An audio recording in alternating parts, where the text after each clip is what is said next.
Bonjour tout le monde, bienvenue à votre révision pour le cours numéro 2.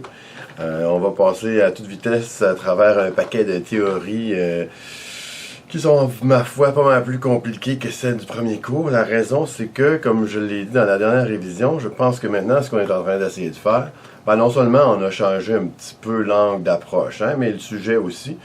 Avant, on se demandait, pourquoi est-ce que les gens deviennent criminels? Ça, c'était les théories étiologiques. Là, on est dans les théories de comment est-ce qu'on répond à ces gens-là, comment est-ce qu'on les identifie, comment est-ce qu'on dit, lui, c'est criminel, lui, c'en est pas un. Et donc, ça, c'est pas seulement important, mais aussi comment la réponse à tout ça s'organise. Puis la réponse, comment est-ce qu'elle vient nous modifier notre façon de voir les prochains criminels, puis les prochains crimes, etc., etc. Bref, on va jongler avec pas mal plus que 2-3 quilles, là. C'est pour ça qu'il y a des théories dans ce paquet-là qui commencent à être vraiment quand même relativement complexe. On va pas dans les détails, faut faire attention parce qu'on pourrait facilement faire des cours beaucoup plus longs sur chacune de ces théories-là en particulier.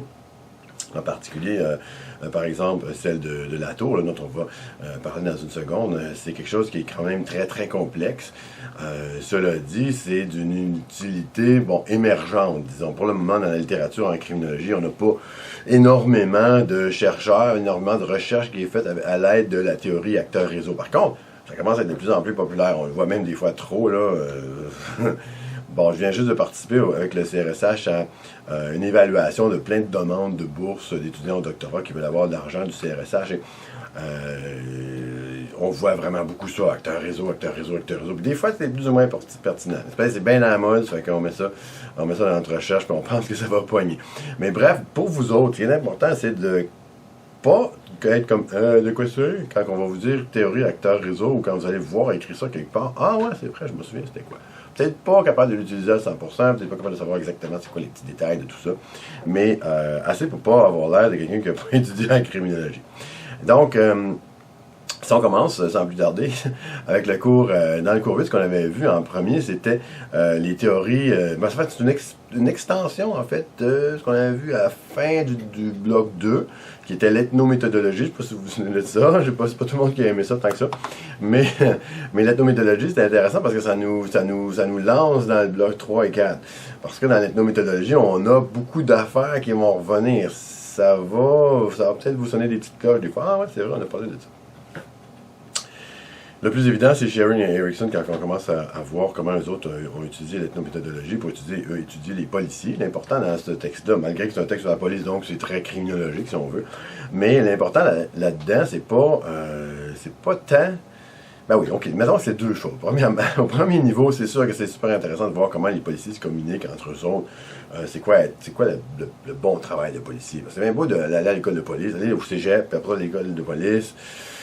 Mais sur le tas, on apprend plein d'affaires, bien plus en fait. La plupart des gens vont être d'accord pour dire « Ouais, mais ce que tu apprends, là, c'est vraiment en le faisant, ce que les policiers font, que tu deviens un policier, que tu apprends à connaître c'est quoi le travail de police. Tu le savais avant parce que tu as fait quand même plusieurs cours, puis etc. Mais tu le savais comme en théorie. Okay? Puis là, tu vas le savoir en pratique. Et là, donc ça, à ce niveau-là, c'est super intéressant. Mais il y a un deuxième niveau qu'il faut vraiment catcher dans le cours sociocrime. Le deuxième niveau, il ne s'applique pas juste aux policiers. Il s'applique à toutes les formes de culture, de groupe. Puis, peut-être plus culture organisationnelle, institutionnelle. Donc, quand vous allez aller, si vous travaillez dans une institution autre, c'est peut-être pas nécessairement la police, c'est probablement pas la police, ça peut être, je sais pas, moi, ça peut être service correctionnel, ailleurs, c'est des institutions aussi. Dans ces institutions-là, guess what? Il y a une culture organisationnelle. C'est pas juste des policiers qui ont une culture organisationnelle, tout le monde en a une. Prof d'université, étudiant d'université, puis les services correctionnels, il y en a un aussi. Les agents de probation, eux autres, dans leur bureau, ils vont en avoir une aussi. Et ça marche de la même manière. Donc, de ce côté-là, la façon dont ça marche, donc pas juste le fait que c'est des policiers qui se parlent, mais de quoi est-ce qu'ils parlent, juste comment est-ce qu'ils font pour se communiquer les uns aux autres, quel est le bon policier. C'est quoi un bon policier? Les Shearing et Erickson, ce qu'ils font d'intéressant, c'est qu'ils vont voir dans les anecdotes. C'est sûr qu'un bon policier, il fait des choses. Il est sur le terrain, il conduit son auto, il intervient dans des disputes conjugales, etc. Si vous allez regarder SQ, là, vous voyez un peu ce que le policier fait. C'est très hautement sélectif, ça n'est pas vraiment représentatif de ce qu'un policier dans sa journée ordinaire, là, on s'entend. Mais c'est quand même un certain échantillonnage, disons. C'est pas le sujet d'aujourd'hui, mais bon, bref. Et lui, il fait ça. Et donc, en le faisant, évidemment, il apprend à le faire, puis il apprend des trucs, puis bon, etc. Mais, ça c'est sûr, mais c'est pas le sujet de l'article de Shearing et Erickson. Leur sujet, eux autres, c'est comment est-ce que les anecdotes mettent en scène des choses et ils communiquent quelque chose de super important au sujet de la culture policière. Mais en particulier de qu'est-ce qui est un bon policier. La culture policière, ça comprend toutes sortes d'affaires. Hein. Ça comprend entre autres, bon, ben, c'est qui les méchants, puis c'est qui les bons, puis c'est qui les citoyens ordinaires, puis bon, etc. Mais là, dans ce cas-ci, qu'est-ce qui est un bon policier? On le voit dans les anecdotes. Les anecdotes, c'est pas nécessairement des histoires vraies. Hein. Il y en a qui peuvent être super vraies, tu sais, dans les moindres détails. D'autres, on en a inventé un petit peu, on a recollecté des bouts, etc. Il y en a qui sont tellement vieilles que personne n'est capable de savoir si elles sont vraies ou fausses. C'est pas ça qui est important. On s'en fout de ça. Parce qu'ils sont évidemment fausses, ça n'a pas d'allure, là, ça ne marchera jamais, c'est sûr. Mais une anecdote, il faut que ça ait comme une espèce d'odeur de vérité, mettons. C'est pas obligé d'être vraiment super vrai, vérifiable, corroboré, écrit quelque part dans un rapport de police. Ce que ça fait, c'est pas ça. Ce que ça fait, c'est pas communiquer des faits, ça communique une attitude. Quelle attitude le policier doit avoir quand il arrive devant ce sur quoi ou sur qui il doit intervenir maintenant. Donc, ça construit la subjectivité du policier. Quand tu arrives là, t'es supposé avoir l'air de quoi, au juste? Et il y en a un qui dit, ben, fais comme si t'étais en vacances. Hein, c'est pas fou, ça. Ça veut pas dire, enlève ton chandail puis fais-toi griller dehors. Ça veut dire, quand t'es en vacances, tu sais, t'as l'esprit ouvert, t'es pas stressé, tu penses pas juste au règlement, comment je vais faire appliquer un règlement, etc. Tu y vas, go with the flow, comme ils disent en latin. Je sais pas trop comment traduire ça en français, mais tu y vas, tu te laisses, tu gardes l'esprit ouvert, puis tu essaies de répondre à la situation, comment elle se développe, puis tu es relax, ok? Ça veut pas dire que tu dois pas être prêt à toute éventualité, mais tu n'arrives pas là en disant, quand est-ce que je vais sortir mon gun, là, bon. Donc ça, c'est super important, c'est juste un exemple. Il y a tout plein d'autres exemples. C'est pas important de savoir le moindre détail. Vous avez le texte que vous pouvez lire en lecture suggérée, si ça vous intéresse.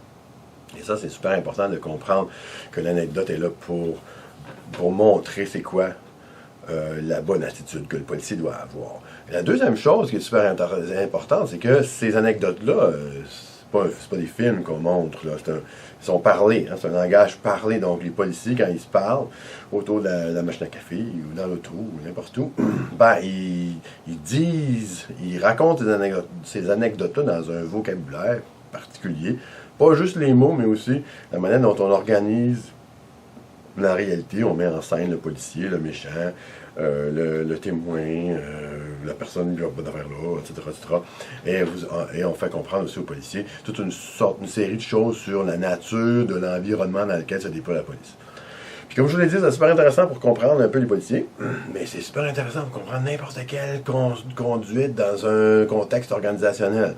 Donc ça se transporte ailleurs, ça se transporte dans une autre institution, dans une autre organisation, et dans la plupart des organisations dans lesquelles les criminologues vont œuvrer. Donc ça, c'est ce qui est important pour M. Shearing et M. Erickson. Et deuxième chose qui est dans le cours 8, pas un gros cours, hein, comme vous avez vu, ça se découpe comme ça. Moi, les cours, je ne sais pas découper nécessairement en temps là, exact. Je n'ai pas mesuré, mais là, il y a exactement tant de temps ici. C'est un cours en ligne. Hein. Vous pouvez faire un petit bout d'un cours avec un petit bout de l'autre. Ça, c'est pas illégal. Bon, bref, la théorie acteur-réseau, comme j'ai dit tantôt, une théorie montante, très populaire, mais en fait, on ne sait pas si c'est encore super utile. On ne sait pas si ça marche bien. Ça aussi, c'est basé sur l'ethnométhodologie, bon, la tour, il n'y a même pas ça qu'on dit ça, mais il y a beaucoup de ressemblances avec l'ethnométhodologie, donc je ne veux pas vous repasser tout plein d'affaires là-dessus, mais l'important, c'est que la tour se demande comment est-ce que l'acteur, vous, moi, peu importe, on est tous des acteurs. Et on est tous dans une série de réseaux. Puis je parle pas de YouTube, là, puis je parle pas des réseaux comme les réseaux sociaux, etc. Mais oui, ça fait partie de ça. Mais pas juste des réseaux comme officiels, où moi je suis en réseau avec un tel, puis un tel. Les réseaux se développent souvent spontanément autour de quelque chose il y a une controverse, mettons. Il y a quelque chose qui ne marche pas bien. Des détenus qui sont évadés, ou bon, peu importe ce qui va arriver dans les médias, les gens ils vont se ramasser les uns autres. Puis ça peut être quelque chose de plus précis ou dans un groupe, comme un groupe institutionnel, comme un groupe dans la police ou dans les agents de probation, etc. Il peut y avoir d'un coup quelque chose qui ne va pas être dans les médias, mais que bon, ça devient comme on voit que ça devient comme un sujet de discussion, de controverse. Il y a des gens qui sont, on a une opinion X, l'autre Y, de Z, bon, etc. Puis là, on est en train de former un réseau de pensée autour de tout ça. On se dit, ben là, moi, ma position, c'est ça, mais ça. Puis là, mais si je prends cette position-là, ça veut dire que je vais être d'accord avec un tel, avec qui je suis jamais d'accord. Là, il va y avoir la politique de bureau qui va rentrer là-dedans. Blablabla. Très compliqué, mais en tout cas, l'important, c'est vraiment de voir que le réseau puis l'acteur, ils se définissent autour de ces affaires-là, de ces sujets de discussion. Puis s'il n'y a pas de sujet de discussion, mais pas de réseau, vraiment. Puis des choses dont on ne discute pas, ben, je ne sais pas s'ils existent. Okay? Pas au sens philosophique, est-ce que ça existe ou est-ce qu'un arbre qui tombe dans la forêt fait du bruit? Là? Pas ça que je veux dire. Ces choses n'existent pas s'ils n'ont pas d'effet sur nous autres. Ils n'ont pas d'existence sociale. Peut-être qu'un scientifique, un géologue dirait, ben oui, ça existe, c'est là, c'est en plein là, puis si tu donnes un coup de poing bien fort là-dedans, tu vas te faire mal dans ce bol, parce que c'est une roche. Mais s'il n'y a pas d'impact sur moi, comme ça n'existait pas, au sens sociologique. Et vice-versa, ben, les choses qu'on pense qui existent, peut-être que quelqu'un dirait, mais non, vous êtes fou, ça n'existe pas tout cette affaire-là, c'est pas ça, c'est pas ce que vous pensez. Mais c'est pas grave, ça fait 5 ans qu'on agit comme si ça existait, donc ça a comme une sorte d'existence, hein, OK? Mais ça, c'est pas la première fois que vous entendez ça, là. Donc je ne vais pas m'étendre là-dessus super longtemps. Quand on en parle, quelque chose devient vrai. Souvenez-vous de l'étiquetage, puis bon, etc. Et troisième chose intéressante avec la tour, c'est pas juste des objets comme ça qui viennent nous influencer, qui existent ou qui n'existent pas, puis que nous, on les met en existence, mais aussi dans notre réseau, on n'est pas juste des êtres humains. Pas au sens où c'est des fantômes, mais au sens où on peut faire entrer des objets dans le réseau. Il y a des objets qui viennent nous influencer. Les ordinateurs, c'est ce qui est plus évident, c'est quasiment comme des acteurs, les ordinateurs, ils font de plus en plus de choses. Pas juste des médias, les ordinateurs, ils ne font pas juste transporter de l'information, ils la modifient. Puis en la modifiant, ils modifient, nous, notre réaction qu'on a face à cette information-là. Donc, ça devient un acteur dans le réseau quand même assez important. C'est pas un acteur au sens où c'est pas un être humain, c'est pas un acteur comme moi. T'sais. Mais c'est une partie du réseau. Le réseau, c'est quoi? C'est des choses qui sont connectées les unes avec les autres puis qui s'influencent les unes les autres. Ben là, la tour, il dit, le réseau, c'est pas juste des personnes, on va rentrer des affaires là-dedans. Donc, les choses, les objets qui viennent modifier notre pensée, un mur, ou le fait que je suis dans un édifice à bureau, et je ne suis pas dehors, ces objets, notre environnement devrait être rentré dans le réseau parce qu'il vient modifier la façon dont on communique les uns avec les autres, oui, mais en plus, ce sur quoi on va communiquer, et comment est-ce qu'on va le comprendre. Donc, on va s'arrêter là-dessus parce que je pense que c'est suffisant pour l'examen, c'est bien assez. Ceux qui s'intéressent, vous pouvez facilement aller fouiller ça. Il commence à y avoir pas mal de littérature là-dessus. Pas nécessairement de littérature théorique, mais de la littérature qui veut étudier des problèmes sociaux, étudier la criminalité, étudier la réponse au crime, mais en passant à travers, en prenant disons, un angle d'attaque qui est acteur réseau. Donc ça, c'est pour ça qu'on parle de ça dans le cours 8. Pour ce qui est du cours 9, là ça commence à se corser pas mal. Parce que Michel Foucault, c'est quand même quelqu'un qui pas nécessairement super facile à saisir, disons, du premier abord, ça c'est sûr. En plus, c'est peut-être une erreur de ma part, mais je vous en mets un gros tas. Je vous en mets un gros tas, mais je vous laisse survoler, disons, si on veut, à chacune de ces choses-là. Je pense que c'est important parce que ces choses-là sont quand même connectées les unes aux autres. Puis, moi, j'ai déjà suivi des cours de sociocrime où c'était juste surveiller, punir, on passe à travers ça, puis c'est ça Foucault, c'est surveiller, punir, le reste, c'est pas important. Le problème avec cette façon de penser là, c'est que souvent on ne cache pas trop surveiller et punir parce qu'on n'a pas le reste du background d'une part. D'autre part, on va tellement en profondeur dans surveiller et punir que ça donne l'impression que c'est pas mal le dernier mot sur l'histoire de la prison, puis il n'y a jamais personne qui écrit d'autre chose, ou certainement rien de mieux que ça. Fait que ça, c'est the best in the West, puis vous n'avez pas besoin de s'en faire avec ça. Je pense que les deux sont faux, donc c'est pour ça que en même temps, on ne peut pas dire on l'étudie pas, c'est impossible, parce que là, quand je vous dis qu'il y a de la littérature importante sur une affaire, là, ben là, Foucault, c'est comme massif. Peut-être par erreur, il y a peut-être trop de gens qui ont utilisé ça. Peut-être qu'ils sont lancés là-dessus, parce que ça disait surveiller, punir, histoire de la prison, puis wow, on fait de la criminologie, nous autres, on est dans les prisons, on veut faire l'histoire de la prison, hein, c'est le fun, Foucault fait l'histoire de la prison. Peut-être qu'on est allé trop, mais certainement, quand on regarde la littérature sur la prison, c'est pratiquement impossible de voir le nom de Foucault quelque part. Là. Surtout s'il y a un petit côté historique, là, balaboum, vous allez avoir Foucault là-dedans. Donc, c'est absolument impossible de se tirer d'affaire en lisant la littérature sur la prison sans savoir c'est qui Foucault. Donc, bref, si je regarde c'est quoi Foucault, vous avez un PowerPoint là-dessus. Je vais le suivre plus ou moins, parce que vous avez aussi un autre podcast là, qui va plus en détail. Là, aujourd'hui, le but, c'est pas de repasser tout ça, il a juste recommencer la même chose que les autres podcasts. C'est vraiment de voir, d'essayer de faire des connexions, puis d'essayer de voir qu'est-ce qui est l'essentiel, qu'est-ce qui est le plus important, afin de vous débrouiller à l'examen de façon, disons, honorable. Donc, la première chose qu'il faut faire, c'est de se demander pour Foucault, on parle du discours, mais c'est quoi le modus de discours? Le discours, c'est pas quand vous montez sur une boîte de savon puis vous commencez à discourir. C'est pas quand on écoute Thomas Mulcair ou Justin ou Trudeau ou peu importe nous faire un discours politique. Ces discours-là, c'est des symptômes. Disons, c'est des symptômes d'un discours dominant. Le discours dominant, c'est bien plus fondamental que ça. Le discours, c'est ce qui est vrai. C'est ce qu'on dit qui est vrai au sujet des choses. C'est discourir sur les choses. Hein? C'est comme ça, puis c'est ça. Puis c'est naturel que ça soit de même, puis ça, c'est supposé être de même, puis bla, bla, bla, bla. Et vous allez voir que si on creuse assez dans le fondamental comme ça, vous allez vous apercevoir que même si des politiciens, par exemple, mais tout le monde en fait des discours à ce sens-là, là, et même si des politiciens ont l'air de se contredire sur certaines choses, ben, il y a pas mal plus d'affaires qu'ils ont en commun que d'affaires sur lesquelles ils se contredisent. Pourquoi? Mais parce qu'ils vivent dans la même société, et donc ils tiennent le même discours fondamental. Ils font des discours où ils essaient de se mettre différents des autres. Puis moi, je suis bien meilleur parce que... Et lui, il est poche parce que bon...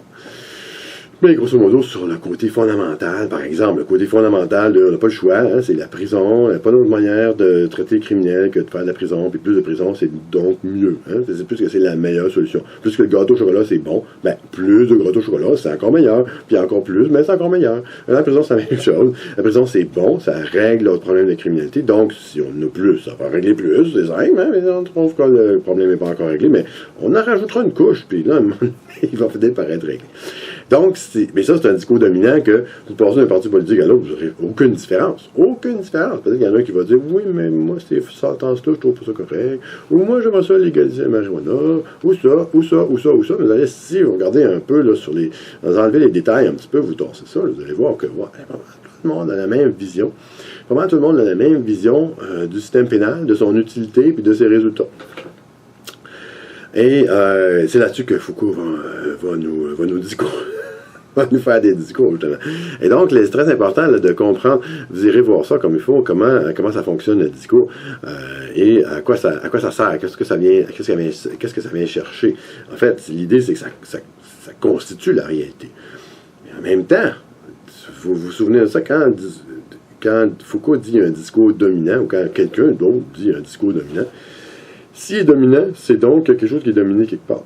C'est donc que quand même, quelque part, on l'entend pas gros, on le voit pas souvent, mais il doit bien y avoir quelque chose qui dit le contraire. S'il n'y a pas quelque chose qui dit le contraire, ça donne rien à venir peser sur le piton encore. Et donc, s'il n'y avait pas quelque chose à dominer, à effacer, à écraser, ben le discours dominant, on l'entendrait presque plus. Le fait que les gens ont le goût de réitérer plein d'affaires sur le discours, par exemple, pénal, c'est parce qu'il y a quand même, quelque part, des gens il y a la possibilité de faire un discours contraire qui dirait, ben non, excusez, c'est comme le gâteau au chocolat. Après 2 morceaux, c'est comme, oh, je commence à être indigeste un peu, 3, 4, 5, et voilà, tu vas être à 4 pattes. Et donc, la prison, c'est un peu la même chose. C'est à quel moment dans l'histoire, si on recule, qu'il y a eu comme trop de prisons, mais selon Foucault, ça fait Moses pas longtemps. Mais bon, ça, les avis peuvent être différents. Mais grosso modo, c'est ça qui est important. Quand il y a un discours dominant, c'est parce qu'il y a quand même quelque chose qui est à dominer, qui doit être dominé. Et donc, il n'y a pas de discours dominant sans qu'il y ait quelque chose qui soit, disons, contradictoire de ce discours-là. Mais là, encore là, c'est pas de dire le discours dominant, il est mauvais, puis le discours dominé, il est bon. ni vice-versa non plus, que le discours dominant, c'est le bon discours, puis le discours dominé, ben ça, c'est des plus de fous qui disent un peu n'importe quoi. C'est des radicaux, puis on n'a pas besoin d'écouter ça, c'est n'importe quoi, ils sont fous. Donc, c'est là c'est là qui est le truc, c'est qu'on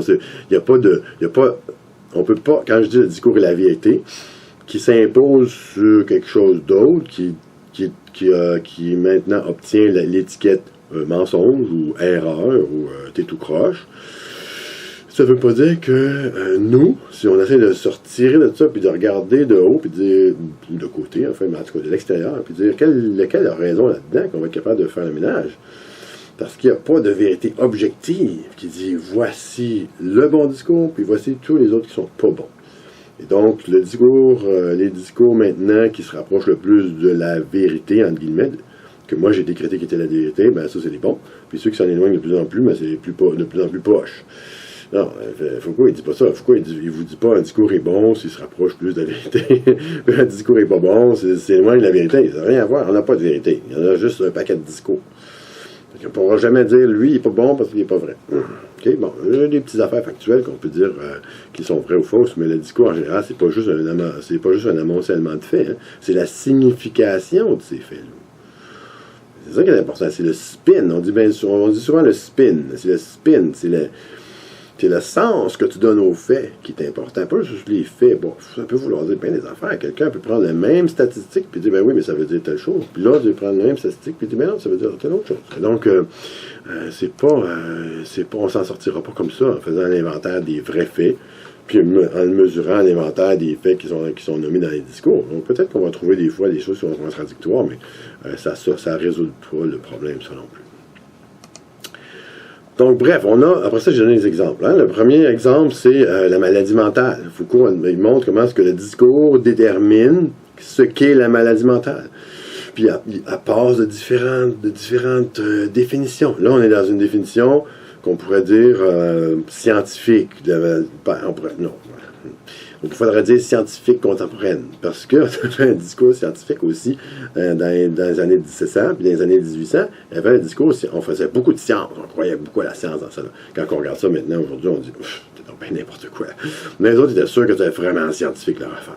Et je pense qu'il y a quelque part de rigolo dans le PowerPoint, vous allez voir, regardez la slide numéro 10, si vous voulez aller voir ça. Il y a un monsieur qui fait, en tout cas, il a l'air à faire tourner l'autre gars. Ouais, en tout cas, il y en a un qui est sur une plateforme, puis l'autre qui est assis dans une place de chaise, il est assis, puis il est attaché là-dedans. Puis, ce que ça fait, ça, en fait, c'est qu'en tirant et en poussant sur la manette en haut, là, ça fait tourner le siège. On dit que ça, c'est un gars qui...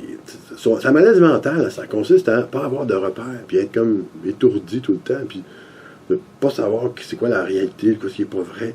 C'est qu'on va le faire tourner. On va le faire tourner, puis là, à un moment donné, quand il va avoir assez tourné, il va se retrouver. Il va dire, ouais, c'est ça la réalité. Scientifique en cyberlac. C'est un peu... c'est basé, en fait, sur les vieilles notions de correspondance qui viennent elles-mêmes de l'homéopathie. L'homéopathie, je ne sais pas si vous avez déjà vu c'est quoi. L'homéopathie dit, vous savez, les symptômes de rhume, maintenant, le meilleur remède à vos symptômes de rhume, c'est un produit naturel ou chimique, peu importe, c'est pas grave ça. C'est un produit qui, si vous n'aviez pas les symptômes de rhume puis vous le preniez, il vous donnerait les symptômes de rhume. Mais là, vous les avez déjà. Ça fait que si vous prenez ce produit-là, il va vous les enlever. La correspondance. C'est la même affaire. Là, le gars, il est comme étourdi. Donc, on va le faire tourner, puis là, il va revenir correct. C'est n'importe quoi. C'est juste un raisonnement complètement dans le vide, à la moindre... Donc, les autres trouvaient que c'est scientifique dans ce temps-là. Mais ça n'est pas tant que ça. Aujourd'hui, là, ce qu'on trouve qui est scientifique, c'est donner des pilules. On donne une dose massive de pilules. Et plus on avance dans notre société moderne, à chaque année, chaque 2 ans, chaque 3 ans, il y a de plus en plus de problèmes, de gens qui ont des problèmes mentaux. De plus en plus d'autistes, il y a de plus en plus de TDAH, il y a de plus en plus de ci, plus en plus de ça, plus en plus de ci, plus en plus de ça. Et évidemment, ce qui va avec, c'est qu'on prend de plus en plus de pilules. Les Québécois sont les champions Canadiens de la pilule, puis les Canadiens sont parmi les champions mondiaux de la pilule. Fait qu'on en prend. On aime ça parce qu'on n'aime pas ça avoir des problèmes mentaux. On veut rentrer dans le moule, on veut faire comme tout le monde, on veut se sentir bien, on veut avoir l'air, on veut se sentir normal. Hein, une question qu'on pose toujours aux psychologues, là, quand on va le voir. Pas moi, là, moi je ne vais pas voir des psychologues, c'est juste vous autres. C'est-tu normal, ça? Puis quand on entend à la radio des call-in shows, que ce soit il y a une sexologue ou n'importe quoi, que les gens appellent, ils disent « Ouais, moi je fais ça, ça, ça. » Puis des fois je pense à tel genre d'affaires. Est-ce que c'est normal? Puis là, ce qu'on veut se faire dire, c'est « Oui. » On peut se dire « c'est normal. » Puis si on ne fait pas dire que c'est normal, non, une minute, c'est pas normal par tout. Donc le traitement, c'est ça. Puis très souvent, ça va être une pilule, parce que, en partie parce que la science est vraiment beaucoup développée dans la chimie du cerveau, et donc on est capable de trouver des molécules qui vont tweaker les choses dans le cerveau, mais aussi parce qu'on va avoir une solution rapide à des problèmes plus ou moins clairs. En fait, si on se fait dire, regarde, tu prends la pilule, puis là, tu rentres dans le moule, ta vie va bien aller, tu vas être heureux, tout va être super, ben là, regarde, donne-moi ça. Dans une caisse. Ça fait que c'est comme ça que ça marche. Ça, c'est l'évolution de la maladie mentale. La maladie mentale. Et peut-être que ça sera autre chose plus tard. C'est pas le prévoir. Ou ça va encore être scientifique, probablement, mais la science va peut-être complètement virer à l'envers. Elle va dire, ben là, le DSM, c'est de pire en pire. Hein. Chaque année, chaque fois qu'il y a un nouveau DSM, il y a de plus en plus d'objections. Plus qu'ils l'ajustent, plus qu'ils le rendent meilleur, pire il est. Fait que peut-être à un moment donné, les psychiatres vont dire non, DSM, ça, c'est fini. Ça, cette ère-là, c'est fini. On va finir avec le DSM 84, là, ça va être le dernier. Parce que on va passer à autre chose. Ça marche pas, la psychiatrie statistique, ça fonctionne pas. Il faudra faire autre chose. Bon, peut-être, mais on va encore appeler ça scientifique. On appelle ça scientifique depuis 1815. Mais ça va être une sorte de science qui est complètement différente parce que là, on a abandonné ça. Donc, le discours change. Puis là, le discours des scientifiques, c'est aussi le discours de nous autres, hein, parce que nous autres, à travers les médias, on reçoit des petites bribes d'informations, puis on apprend à penser la maladie mentale et les défauts mentaux de cette façon-là. Ou disons la santé mentale. Il ne faut pas être négatif. Aujourd'hui, de nos jours, on ne peut pas être négatif. On ne peut pas parler de maladie mentale. Il faut parler de santé mentale. Autre chose, deuxième chose super importante chez Foucault, la notion de gouvernementalité. Souvenez-vous bien de tout ça, c'est un mot affreux qui veut rien dire, en fait. Foucault l'a inventé, je n'allais pas chercher ça dans le dictionnaire. La gouvernementalité, c'est la mentalité de gouvernement. Et le gouvernement, c'est quoi? Le gouvernement, c'est une sorte de position politico-philosophique qui a été inventée au 18e siècle, au 19e siècle. Pas peut-être au 18e, mais surtout au 19e, qui a eu vraiment prise au 19e, qui dit il faut mener les choses, il faut gérer les choses de façon à maximiser les retours, à maximiser les bénéfices. Et c'est super important. Les bénéfices, c'est quoi? Ça, on ne vous le dit pas. Mais ce qu'il faut faire, c'est maximiser les bénéfices. Hein? Il vous montre, il y a eu un moment donné, bon, la façon de Machiavel. La façon de Machiavel, ça n'a jamais vraiment été comme adopté explicitement et massivement par des dirigeants d'État. Là. Mais la façon Machiavel, telle que Machiavel, lui, en parle dans son livre, c'est la raison d'État. La façon dont tu dois gérer ton pays, c'est quoi? C'est pour t'assurer que tu vas continuer à pouvoir le gérer demain, puis après-demain, puis après-demain. Donc, c'est l'autoprotection. Tu fais tout ce que tu peux autour de toi en termes de loi, de politique, d'attaques guerrières, etc. Tu fais tout ce qu'il faut, non pas pour des raisons morales ou des raisons de bien, de bénéfices pour tous, ou de développement de la culture, ou de blablabla. Pas ça. Non. Ton seul et unique, pas juste le numéro 1, ton seul et unique objectif, c'est de préserver ton leadership. Tu dois tout faire pour continuer d'être roi demain, après-demain. Le reste, c'est pas important. Donc, ça, c'est une façon de faire. Les bons vieux rois, eux autres, ne pensaient pas vraiment ça. Surtout qu'ils étaient à coquiner avec l'Église catholique, surtout. Là. Eux autres, leur idée, c'était non, il faut faire le bien. Moi, je suis le père de famille qui sait bien diriger sa famille pour qu'elle soit morale, qu'elle continue dans le temps, qu'on ait des héritiers, puis que notre lignée ne meure pas, puis qu'on ait une bonne réputation, etc., etc. Ça, c'est une autre façon de faire du gouvernement. La façon de la gouvernementalité, c'est pas ça. La façon de la gouvernementalité, c'est une façon qui est parfaite pour la bureaucratie.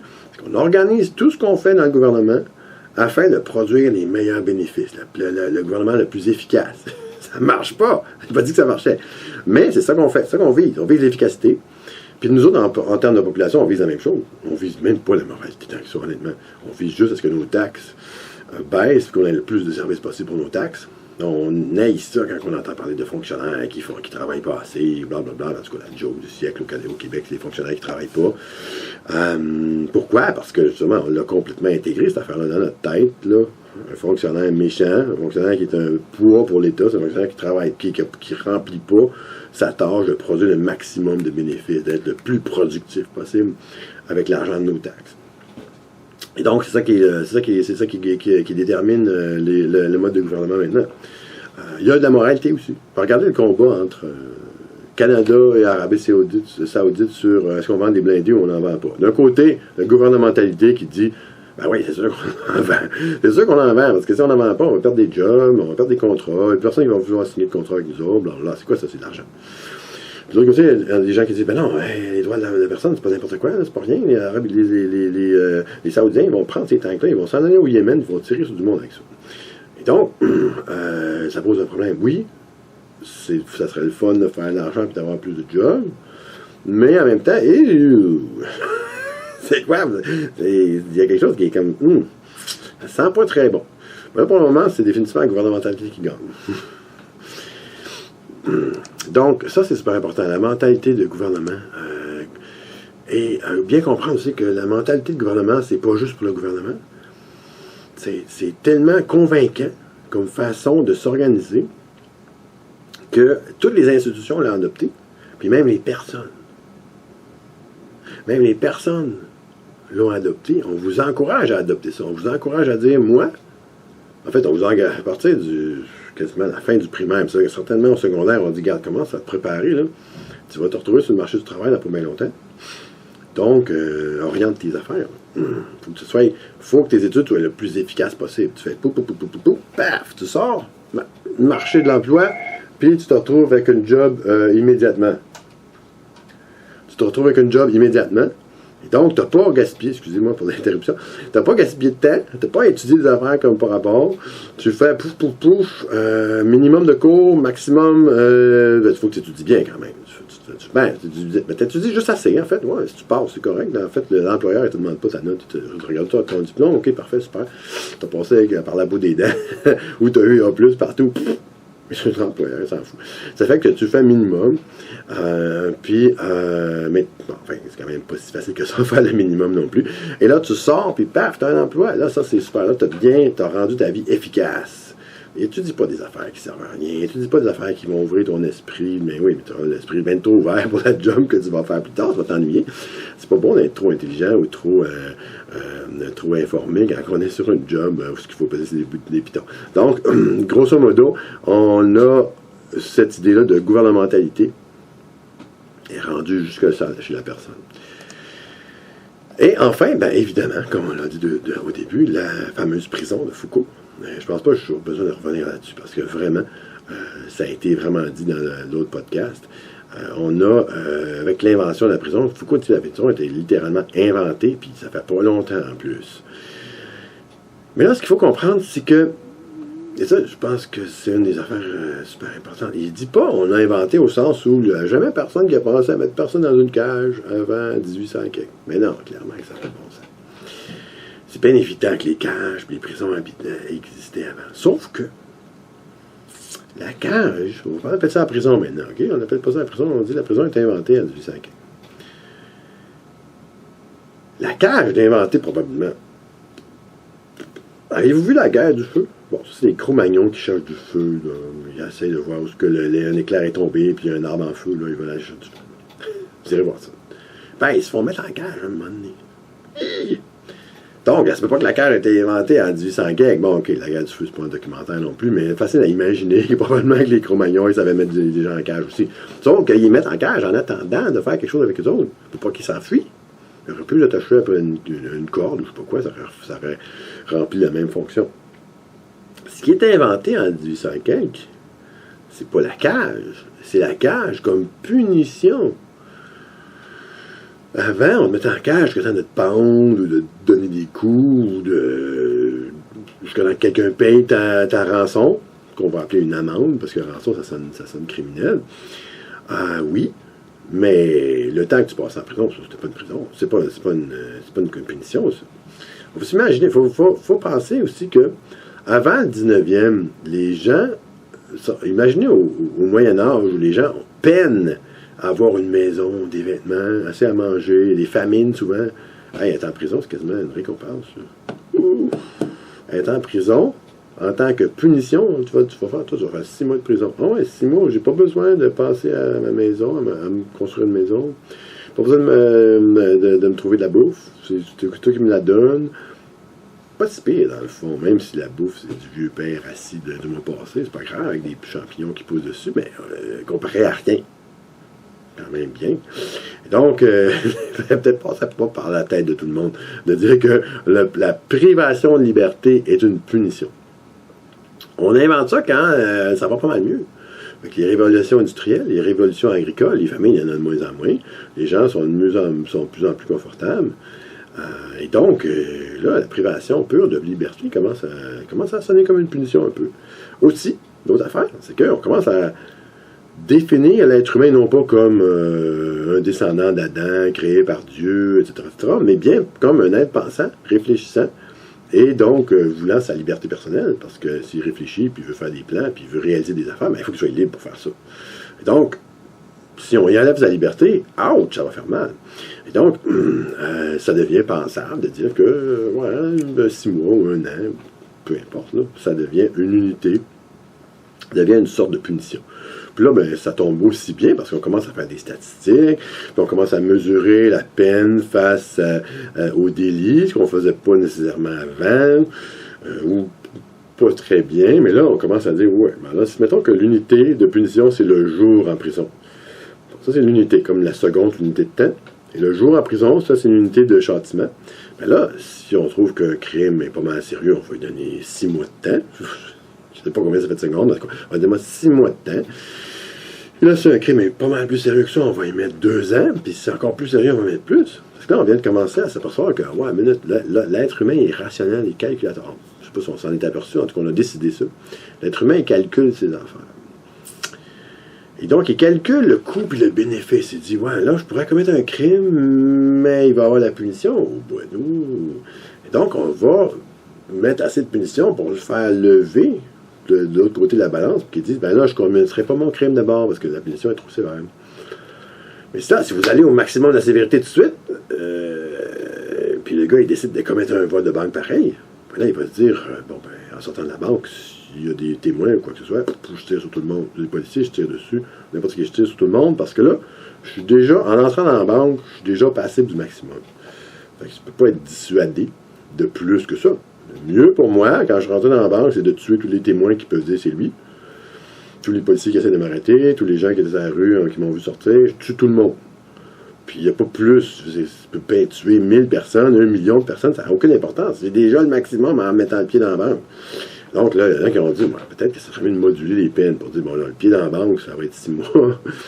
Puis là, si tu rentres jusqu'au comptoir, ça va être 1 an. En tout cas, vous voyez ce que je veux dire, je niaise un peu, là, mais grosso modo, c'est ça l'idée, on va moduler ça. Ben là, ça se module bien à Moses, ça. C'est vrai que les coups de fouet, ça se modulait bien aussi. Un coup de fouet, comme étant une unité de punition, plus de coups de fouet, moins de coups de fouet. Sauf que, bon, la peine de mort, moins, mais les coups de fouet, d'autres sortes de sentences aussi, le pilori, bon, plus ou moins longtemps au pilori, ça pourrait se calculer aussi. Mais on joue pas mal moins avec ça. On peut pas être au pilori pendant 50 ans, là. Ça marche pas. Puis les coups de fouet, ben, c'est bien beau, mais à un moment donné, le gars, il perd connaissance. Tu peux même y en donner d'autres, mais là, il ne sent plus, ça donne pas grand-chose. C'est pas tellement, ça commence à être moins ragoûtant aussi. Les gens disent, ouais, mais là, l'État est supposé être rationnel, c'est supposé être froid, calculateur. Puis là, on commence à fesser sur le monde. Et la punition, les châtiments corporels commencent à avoir l'air fou un peu. On dit, ouais, mais là, ça, c'est la violence. C'est pas ça, là. L'État doit faire une gestion de la criminalité qui est propre, clean, inexorable, pareil pour tout le monde, bien modulé. Les châtiments corporels, bon, il va en avoir longtemps encore. Hein. Les châtiments corporels, il y en avait jusque... Je pense qu'il y en a jusqu'à les 50, même 60 dans les pénitenciers du Canada. Donc, 1900, pas 1800, 1950 et 60. Et donc, ça a pris pas mal longtemps avant que ça disparaisse. C'était des châtiments disciplinaires, mais le châtiment criminel ou pénal, corporel, ça a disparu assez vite quand on a décidé qu'on allait moduler des peines de prison. Donc c'est ça c'est super important de comprendre comment la prison a été inventée, pourquoi elle a été inventée, dans quelles conditions elle a été inventée, vous lirez ça correctement. Et aussi comprendre que la prison, ou à peu près dès son invention, selon ce que Foucault nous dit, il y a des gens qui ont mis la pédale douce là-dessus, mais à peu près à partir de son invention, on a déjà commencé à la critiquer, à dire ça ne fonctionne pas très bien. Il y a plein de commissions qui ont dit ouais, on dirait pas que les gens sont même dissuadés par la prison. Le crime n'a pas vraiment diminué tant que ça. Ça aurait dû diminuer vite. Hein? On commence à construire des pénitenciers. Pouf, le taux de criminalité devrait baisser, devrait dégringoler parce que les gens sont calculateurs puis ils vont dire wow, prison. Non, on n'a pas eu ça. Non seulement ça, mais même ceux qui vont en prison, ils ressortent puis ils commettent d'autres crimes. Fait que même eux autres ne sont pas dissuadés de recommencer après. Même il y en a qui sont pires, ils ressortent, ils ont des nouveaux trucs. On parlait à d'autres gars qui étaient dedans, puis ils se sont donné des trucs où ils se rencontrent, puis ils font des réseaux criminels à l'extérieur. Ouais, c'est pas super efficace, etc. Vous voyez les autres critiques de la prison. Ces critiques-là de la prison, c'est pas des critiques de la semaine dernière. Là. C'est des critiques qui datent de l'invention, selon Foucault, encore là. Mais si on s'en tient à Foucault, qui date de l'invention de la Foucault, de la prison. Et Foucault, il se demande une question qu'on a déjà vue avec Marx. Et les nouveaux marxiens. À quoi ça peut servir, la prison, d'abord? Ben, Foucault, il dit que ça sert à gérer. C'est une mode de gestion d'illégalisme qui sont causés surtout par la classe ouvrière. Les illégalismes dans des classes dirigeantes, on les gère surtout avec, souvent on les gère en dessous de la table, mais sinon on les gère avec le système civil. On dit, toi, tu n'as pas respecté ton contrat, ou etc., tu vas être poursuivi, mais on te poursuit, puis tu payes, puis bon, etc. Et la classe ouvrière, elle, quand elle fait des choses illégales, elle s'en va en prison. Et pourquoi est-ce qu'on développe cet énorme système-là qui nous coûte un bras puis qui finalement crée plus de criminalité qui en réduit? C'est parce que c'est vraiment efficace pour la classe dirigeante d'avoir un système comme ça qui nous fait penser que la criminalité, c'est surtout la criminalité de rue, puis le reste, ça va bien. Faites-vous-en pas trop. Des fois, on va faire des commissions d'enquête, des fois, on va mettre 2-3 dirigeants en prison, des fois, les Panama Papers vont sortir et les gens vont avoir l'air fous. Mais grosso modo, on ne brossera pas trop la cage du système économique. Mais on va cibler la puissance de l'État sur cette population-là de travailleurs. Donc ça, c'est pour le cours 9. OK, pour le cours 10, on change la caméra de place. C'est pour vous garder sur vos talons. Le cours 10, c'est le problème social. Comment est-ce qu'on fait pour reconnaître un problème social? Il y a plein de livres sur les problèmes sociaux. Hein? Même quand, en fait, le titre, c'est « Les problèmes sociaux ». Mais il y en a plein qui c'est « Les problèmes sociaux » ou des variations sur ce genre de titre-là. Donc, tout le monde sait c'est quoi un problème social? Ben oui. Puis dans les médias, les journalistes n'arrêtent pas de nous dire « Voici un grand problème social ». Les politiciens aussi, « les problèmes sociaux ». Bon, les politiciens qui disent « Non, les problèmes sociaux, ça n'existe pas. Il y a juste des problèmes individuels. Puis arrangez-vous vos troubles. » Attachez vos bottines, là, puis sortez dehors, puis trouvez-vous une job, il n'y aura plus de problème social. Ça, c'est plus conservateur, mais bon, bref. La notion de problème social, même pour eux autres, là, elle ne fait pas vraiment de problème. C'est comme si on la comprenait. Tout le monde sait c'est quoi un problème social. C'est quand il y a quelque chose qui ne va pas bien dans la société. Ouais, OK. Ça, c'est la définition de problème. Puis là, tu as mis le mot social au bout. Sauf que ça ne nous aide pas bien à décider. Il y a plein de phénomènes, puis de tendances, puis d'actions, puis de population, puis de mouvements, puis de changements, puis de révolution, puis d'évolution. Puis lesquels là-dedans vont avoir l'étiquette plantée dessus qui dit « problème ». C'est pas super évident, ça c'est très subjectif. Et vous avez vu qu'il y a plusieurs méthodes de découvrir, pas plusieurs méthodes. Comment qu'on pourrait dire ça? Il y a plusieurs façons dont les gens supposent qu'on pourrait déterminer quels sont les problèmes sociaux. La première méthode, c'est une méthode conventionnelle, au sens où il y a une convention. Puis si tout le monde pense ça, tout le monde sait bien que la pauvreté, c'est un problème social. Donc, paf, on met problème social sur pauvreté. Tout le monde sait bien que la criminalité, c'est un problème social. Durkheim n'est pas d'accord, souvenez-vous-en. Mais c'est pas grave, tout le monde, à part Durkheim, savent bien que la criminalité, c'est un maudit de problème social. Donc, si c'est tout le monde qui le dit, là, ben, c'est vrai. Ben, quand même relativement simple. Il y en a d'autres qui disent, non, ça, il y a des échelles de valeur. Ces choses, les problèmes sociaux, pas seulement tout le monde qui les voit, il y en a qui sont comme cachés. Les experts qui vont les voir, mais les gens, là, ils ne voient pas. C'est pas dans les médias, on n'en parle pas. Les politiciens, ça ne les intéresse pas de parler de ça, ou c'est tellement compliqué qu'ils ne savent pas quoi faire avec, fait qu'ils n'en parlent pas. Mais c'est des affaires qui vont contre nos valeurs. Souvenez-vous de la Charte des valeurs du Québec, là? La Charte des valeurs. C'est quoi les valeurs des Québécois? Alors, ça, c'est des valeurs que juste les Québécois qui ont, puis que tous les Québécois ont. C'est autrement dit, il n'en a pas. Mais non, bref, niaise, là. Mais on a des valeurs, tout au Québec. On va commencer par faire l'échelle de ces valeurs-là. Ça va être dur, mais en tout cas, mettons. Puis ensuite, on va dire, est-ce que tel phénomène, telle affaire de moi, est-ce que ça va à l'encontre de ces valeurs-là? Puis si oui, ben là, problème. Si le phénomène ne va pas à l'encontre, pas un problème. Ça, c'est la méthode normative. Donc, je l'ai dit, vous voyez très bien le problème avec ça, c'est que les valeurs, c'est quoi? C'est où? Qui va décider c'est quoi qui sont les bonnes valeurs, c'est quoi qui sont pas les mauvaises? Dans l'échelle des valeurs, là, peut-être qu'il y en a 3 ou 4 sur le top que un bon 90% des Québécois vont être d'accord avec ça, mais pour ça, quand on va descendre en bas de ça, oh, là, ça va commencer à partir dans tous les sens. Là. Vous n'aurez pas une belle échelle de valeurs québécoise, que tout le monde est derrière ça à 100%. Après ça, la méthode durkheimienne. Durkheim, il dit, non, attendez un peu, là, les valeurs, c'est pas bon, ça. Ça change dans le temps, puis bon, bref. Le conventionnel, pas bon pour tout non plus. Le conventionnel, c'est parce que les gens connaissent rien, ils savent rien, ils n'écoutent pas les nouvelles, ils sont pas au courant de rien. Quand ils sont au courant de quelque chose, parce que quelqu'un leur a dit, puis ils ne savent pas si c'est vrai, ou un politicien qui est venu à beurrer le mou, blabla, en campagne électorale, ils ont tous gobé ça comme des poissons, ils savent rien. Comment est-ce que les gens dans la société peuvent dire, voici un problème social? C'est impossible. Donc, le conventionnel, ça ne marche pas. Donc, Durkheim, il disait, non, il va y avoir des experts. On va les appeler des sociologues. Les sociologues, eux autres, ils vont regarder les choses, ils vont regarder les stats, ils vont observer, pour ce qu'ils vont faire d'autres. Mais eux autres, ça va être comme les médecins de la société. Souvenez-vous de ça, c'est le bon vieux Durkheim. J'ai dit qu'on ne faisait pas de révision les premiers blocs là, de cours, mais tough luck, on en fait. Et Durkheim, il dit, ce docteur-là du corps social, lui, il va être capable de mettre le doigt sur ce qui est dysfonctionnel. Puis il va pouvoir nous dire ce qui n'est pas dysfonctionnel. Comme par exemple, la criminalité. Souvenez-vous ce que Durkheim dit sur la criminalité. Conventionnellement, puis selon les valeurs, la criminalité, c'est sûr que c'est un problème. C'est sûr que se faire violer, voler, tuer, c'est contre nos valeurs. Ouais. Pas mal, hein? Je pense que c'est pas uniquement québécois non plus. Et la plupart des gens, donc au conventionnel, les gens diraient, ben oui, le crime.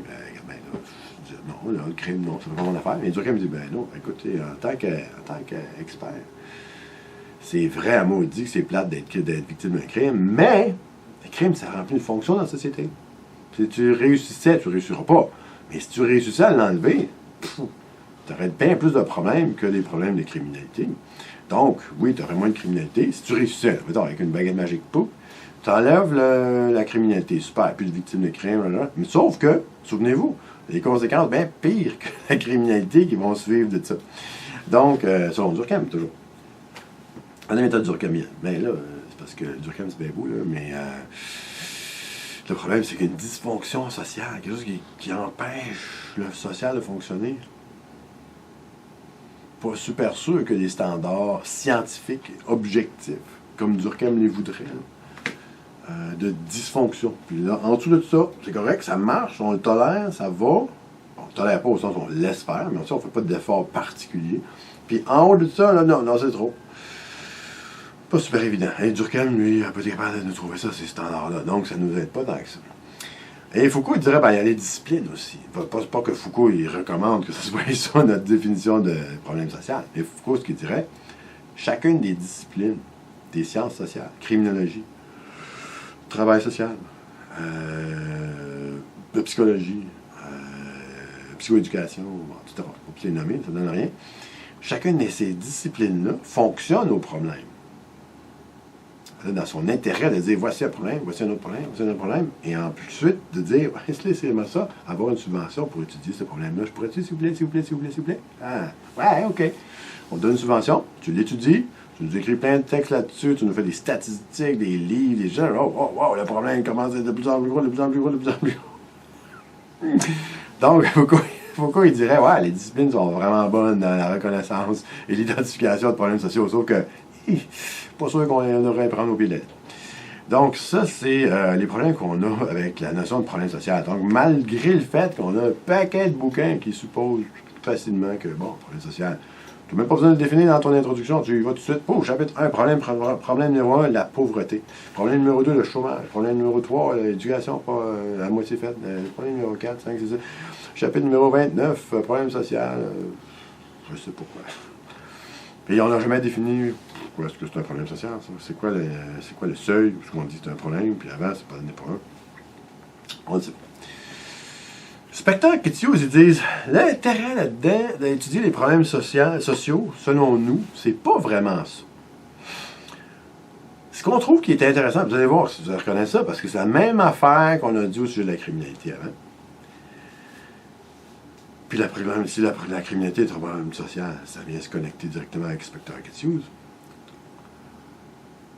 Le problème social, ce qui est intéressant là-dedans, c'est de savoir qui a décidé que c'était un problème social. Comment il a décidé ça? Puis comment est-ce qu'il nous a convaincus, toute la gang, que ça en était un pour qu'on puisse donner de l'argent, des pouvoirs, des lois de plus, etc., pour qu'il puisse déployer son expertise, puis posséder le problème social. C'est quoi posséder le problème social? Ça veut pas dire que c'est toi qui es en train de... c'est toi qui as le problème, ou que c'est toi qui subis le problème. Ça n'a rien à voir avec ça. Posséder le problème social, ça veut dire être capable de définir, puis de garantir à tout le monde, puis d'être reconnu, disons, d'être reconnu comme ayant les solutions, ou en tout cas les pistes de solutions. Donc les experts possèdent le problème social, essentiellement. C'est grosso modo, c'est ça. Et donc l'idée constructiviste, c'est ça, c'est que le problème social, en fait, c'est une activité qui est faite par des élites, des experts, des groupes de pression, des lobbies, qui disent « voici le problème social ». Puis en général, quand ils disent « voici le problème social », ils disent juste à côté « voici ma solution ». Et donc, ils définissent le problème en fonction de la solution en fonction du problème. Parce que tu définis le problème social, puis tu dis « ouh, mais c'est lui qui est l'expert ». Ouais, là, tu ne le possèdes pas tant que ça. Là, tu viens de le donner à quelqu'un d'autre. Mais si tu dis « oh, voici le problème social », mais là, j'en ai tellement bien appris sur le problème social que pouf, j'ai la solution en même temps. Regardez les boys, donnez-moi de l'argent. Je peux faire les deux en même temps. Ça, c'est l'entrepreneur moral parfait qui vient de vous dire voici le problème et voici j'ai la solution dans ma poche. Ou je ne l'ai pas encore, mais j'en sais tellement là-dessus, là, vous devriez me donner l'argent pour que je continue de faire la recherche là-dessus. Puis que j'en trouve une maudite de solution. Puis faites-moi confiance, si j'ai assez d'argent, je vais la trouver. Donc ça, c'est le côté constructiviste. Je suis volontairement sarcastique, là, on s'entend. Il y a pas je ne veux pas dire que les gens qui s'occupent de problèmes sociaux sont nécessairement des gens qui sont juste là pour l'argent. Mais comme on va le voir après ça avec Gosfield, en fait, nous passons tout de suite à Gosfield, c'est votre deuxième, en tout cas, la deuxième moitié du cours numéro 10. Gosfield, il dit, ouais, c'est sûr que dans un État-providence qui nous a garanti qu'il pouvait s'occuper des problèmes sociaux, ouais, occupez-vous de vos problèmes personnels, là, mais les problèmes sociaux, laissez-moi les mots, je vais être capable, je vais m'en occuper. Ça, c'est l'État-providence. Et en plus, on a une culture des droits. Tout le monde dit, moi j'ai le droit à ça, j'ai le droit à une saine alimentation, j'ai le droit à une vie sexuelle, j'ai le droit à ça, droit à ça, droit à ça. On s'éloigne pas mal de la Charte des droits, les Chartes des droits de l'homme de 1789, là. Moi, c'est vraiment loin. Mais c'est pas grave, on a cette culture-là. On dit non, moi j'ai le droit d'être heureux. J'ai le droit de vouloir ça. Puis j'ai le droit, pas juste de le voir, mais de l'obtenir en plus.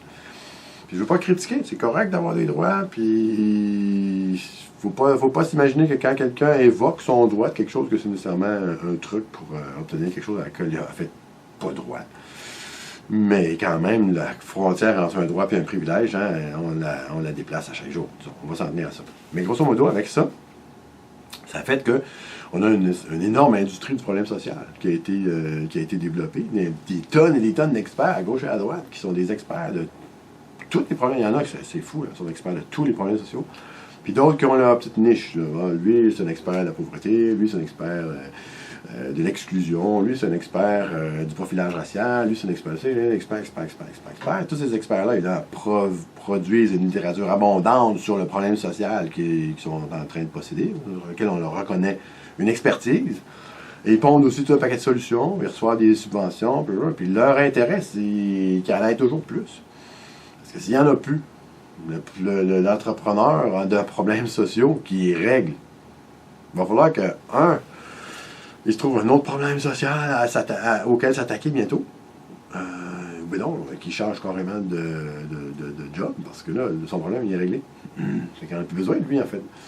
Et c'est là que Rusfield dit que, fondamentalement, là-dedans, il y a comme un air de conflit d'intérêts. Il n'y en a peut-être pas. Dans le fond, régler des problèmes sociaux, c'est pas si facile que ça.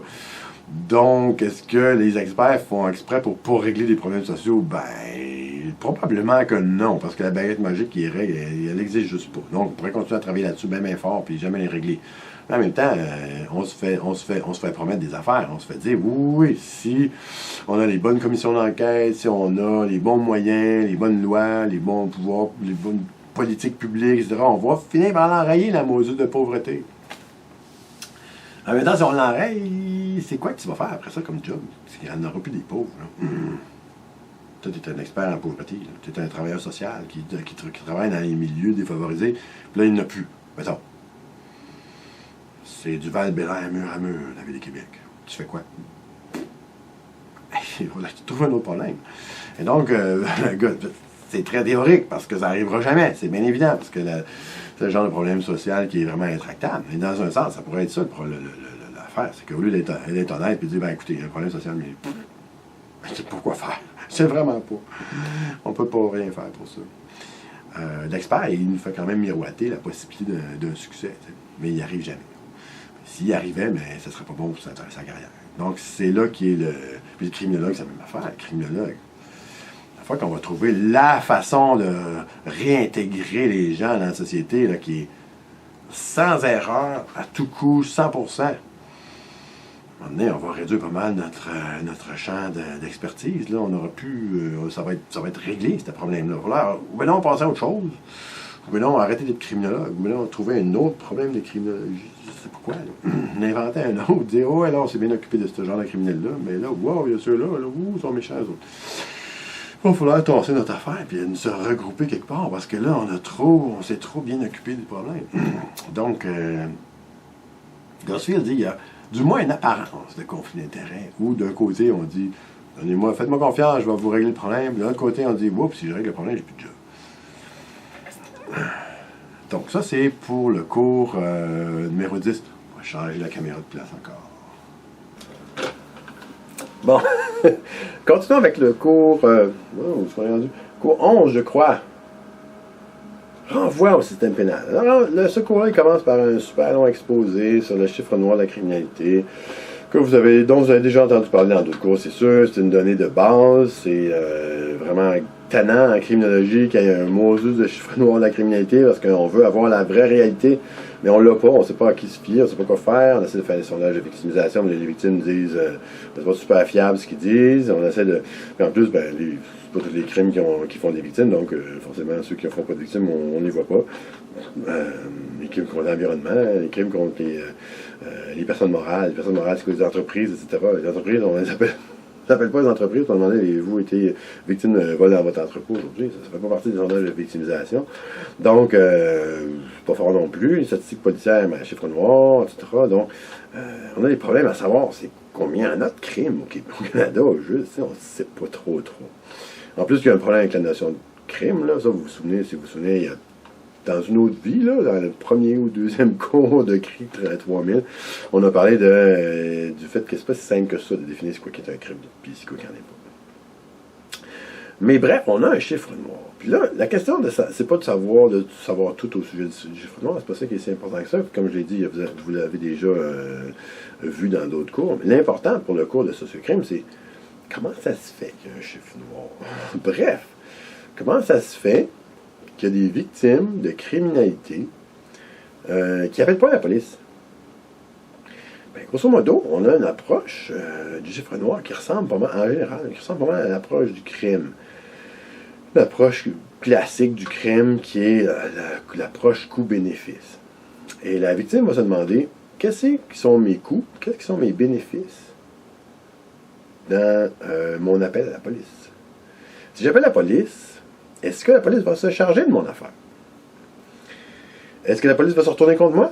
Parce que, oui, je me suis fait tabasser, mais j'étais en train de me prostituer au moment où je me suis fait tabasser. Ouais. Ou je me suis fait voler mon argent de la prostitution. Ouais. Pas sûr que je prenne le 911 dans cette situation-là. Ou la police va venir, ils vont poser des questions, ils vont regarder un peu partout, mais grosso modo, ils trouveront rien. Par exemple, dans le cas d'une introduction par infraction, puis il manque des affaires dans ma maison, ils ne trouveront rien, les policiers. Par contre, il y a des bénéfices aussi. Bon, premièrement, la police peut trouver effectivement le coupable. Dans le cas des agressions, c'est super classique. Tu te dis, moi, oui, regarde, je me suis tabassé, puis c'est un tel qui m'a tabassé. La victime, c'est quasiment toujours c'est qui l'agresseur. Contrairement à ce qu'on voit dans les films, là, l'agresseur, 90% du temps, la victime, elle sait exactement c'est qui. C'est son nom, puis où ce qui reste, son numéro de téléphone, puis tout. Donc, pas trop difficile de se mettre à la police. Autre chose, dans le cas de l'intro par infraction dont on a parlé tantôt, ben oui, l'intro par infraction, effectivement, les policiers ne trouveront pas vos affaires. Peut-être qu'ils vont trouver le criminel un jour, mais les chances que vos affaires soient encore en sa possession sont nulles. Donc, oubliez ça, mais il y a un autre bénéfice. Si vous êtes assuré, vous n'êtes pas, ben là, il n'y en a pas. Mais si vous êtes assuré, les assurances vont vous demander un constat d'infraction. Le constat d'infraction, c'est les policiers qui viennent constater que, ouais, il y a eu un vol ici, puis ouais, la serrure est pétée, ou non, la vitre est cassée, je sais pas quoi. Puis là, la personne déclare, etc. Puis là, c'est un agent de la paix qui signe ça. Puis ça vaut ce que ça vaut. Là. C'est un document officiel qui maintenant dit aux assurances, oui, selon la police, cette personne-là s'est vraiment fait voler. Bon, la police ne peut pas certifier que, ouais, c'est vrai que vous aviez un ampli à tube qui vaut 22 000 $ pour faire marcher votre système de son de télévision. Là, peut-être que l'assurance va dire, non, ouais, 22 000 $, avez-vous des factures de tout ça? Là, ils vont peut-être vous envoyer quelqu'un d'autre pour faire une investigation de plus chez vous. Mais si ce que vous vous êtes fait voler, c'est à peu près standard, qu'ils vous envoient votre chèque. Vous êtes couvert pour le temps, paf! Il faut une estimée, etc. Et c'est pour ça qu'il y a beaucoup de fraude à l'assurance. Hein? Les gens qui sont assurés ont tendance à en mettre. Oh, je me suis fait voler 825 CD. Peut-être plus comme 250. Mais là, la compagnie d'assurance va pas commencer à faire du chichi. Elle ne vous demandera pas des factures de vos 825 CD non plus. Et donc, bon, si vous faites voler 825 CD à tous les 3 mois, là, ça va peut-être soulever des petits drapeaux rouges, mais sinon, là, ça va passer. Mais l'ampli à 22 000, ça, non. C'est probablement qu'il vous envoie quelqu'un. Ce qu'on appelle un ajusteur d'assurance qui va venir checker. Mais sinon, tout va bien. Vous avez un bénéfice, même si vous savez très bien que ces affaires-là ne seront pas retrouvées. Quand même un autre bénéfice, c'est-à-dire que l'assurance vous le demande. Donc, vous allez révéler ça à la police. Donc, ça va faire partie maintenant des statistiques officielles et non pas du chiffre noir parce qu'on va avoir un rapport d'événements, puis le rapport d'événements va se retrouver dans la déclaration uniforme de la criminalité, puis lui va se retrouver chez Statistique Canada, puis pouf, ça fait un de plus dans les infractions, intérêts par infraction pour cette année-là. Donc, c'est important, c'est de savoir qu'est-ce qui fait que la victime va révéler ça. C'est ça qui est notre sujet pour ce cours-là sur le renvoi. Pas tant les chiffres noirs. Les chiffres noirs, c'est super intéressant. Et puis c'est un problème de base quand on veut parler de la criminalité dans n'importe quelle société. C'est que, en fait, compte, on l'a pas vraiment.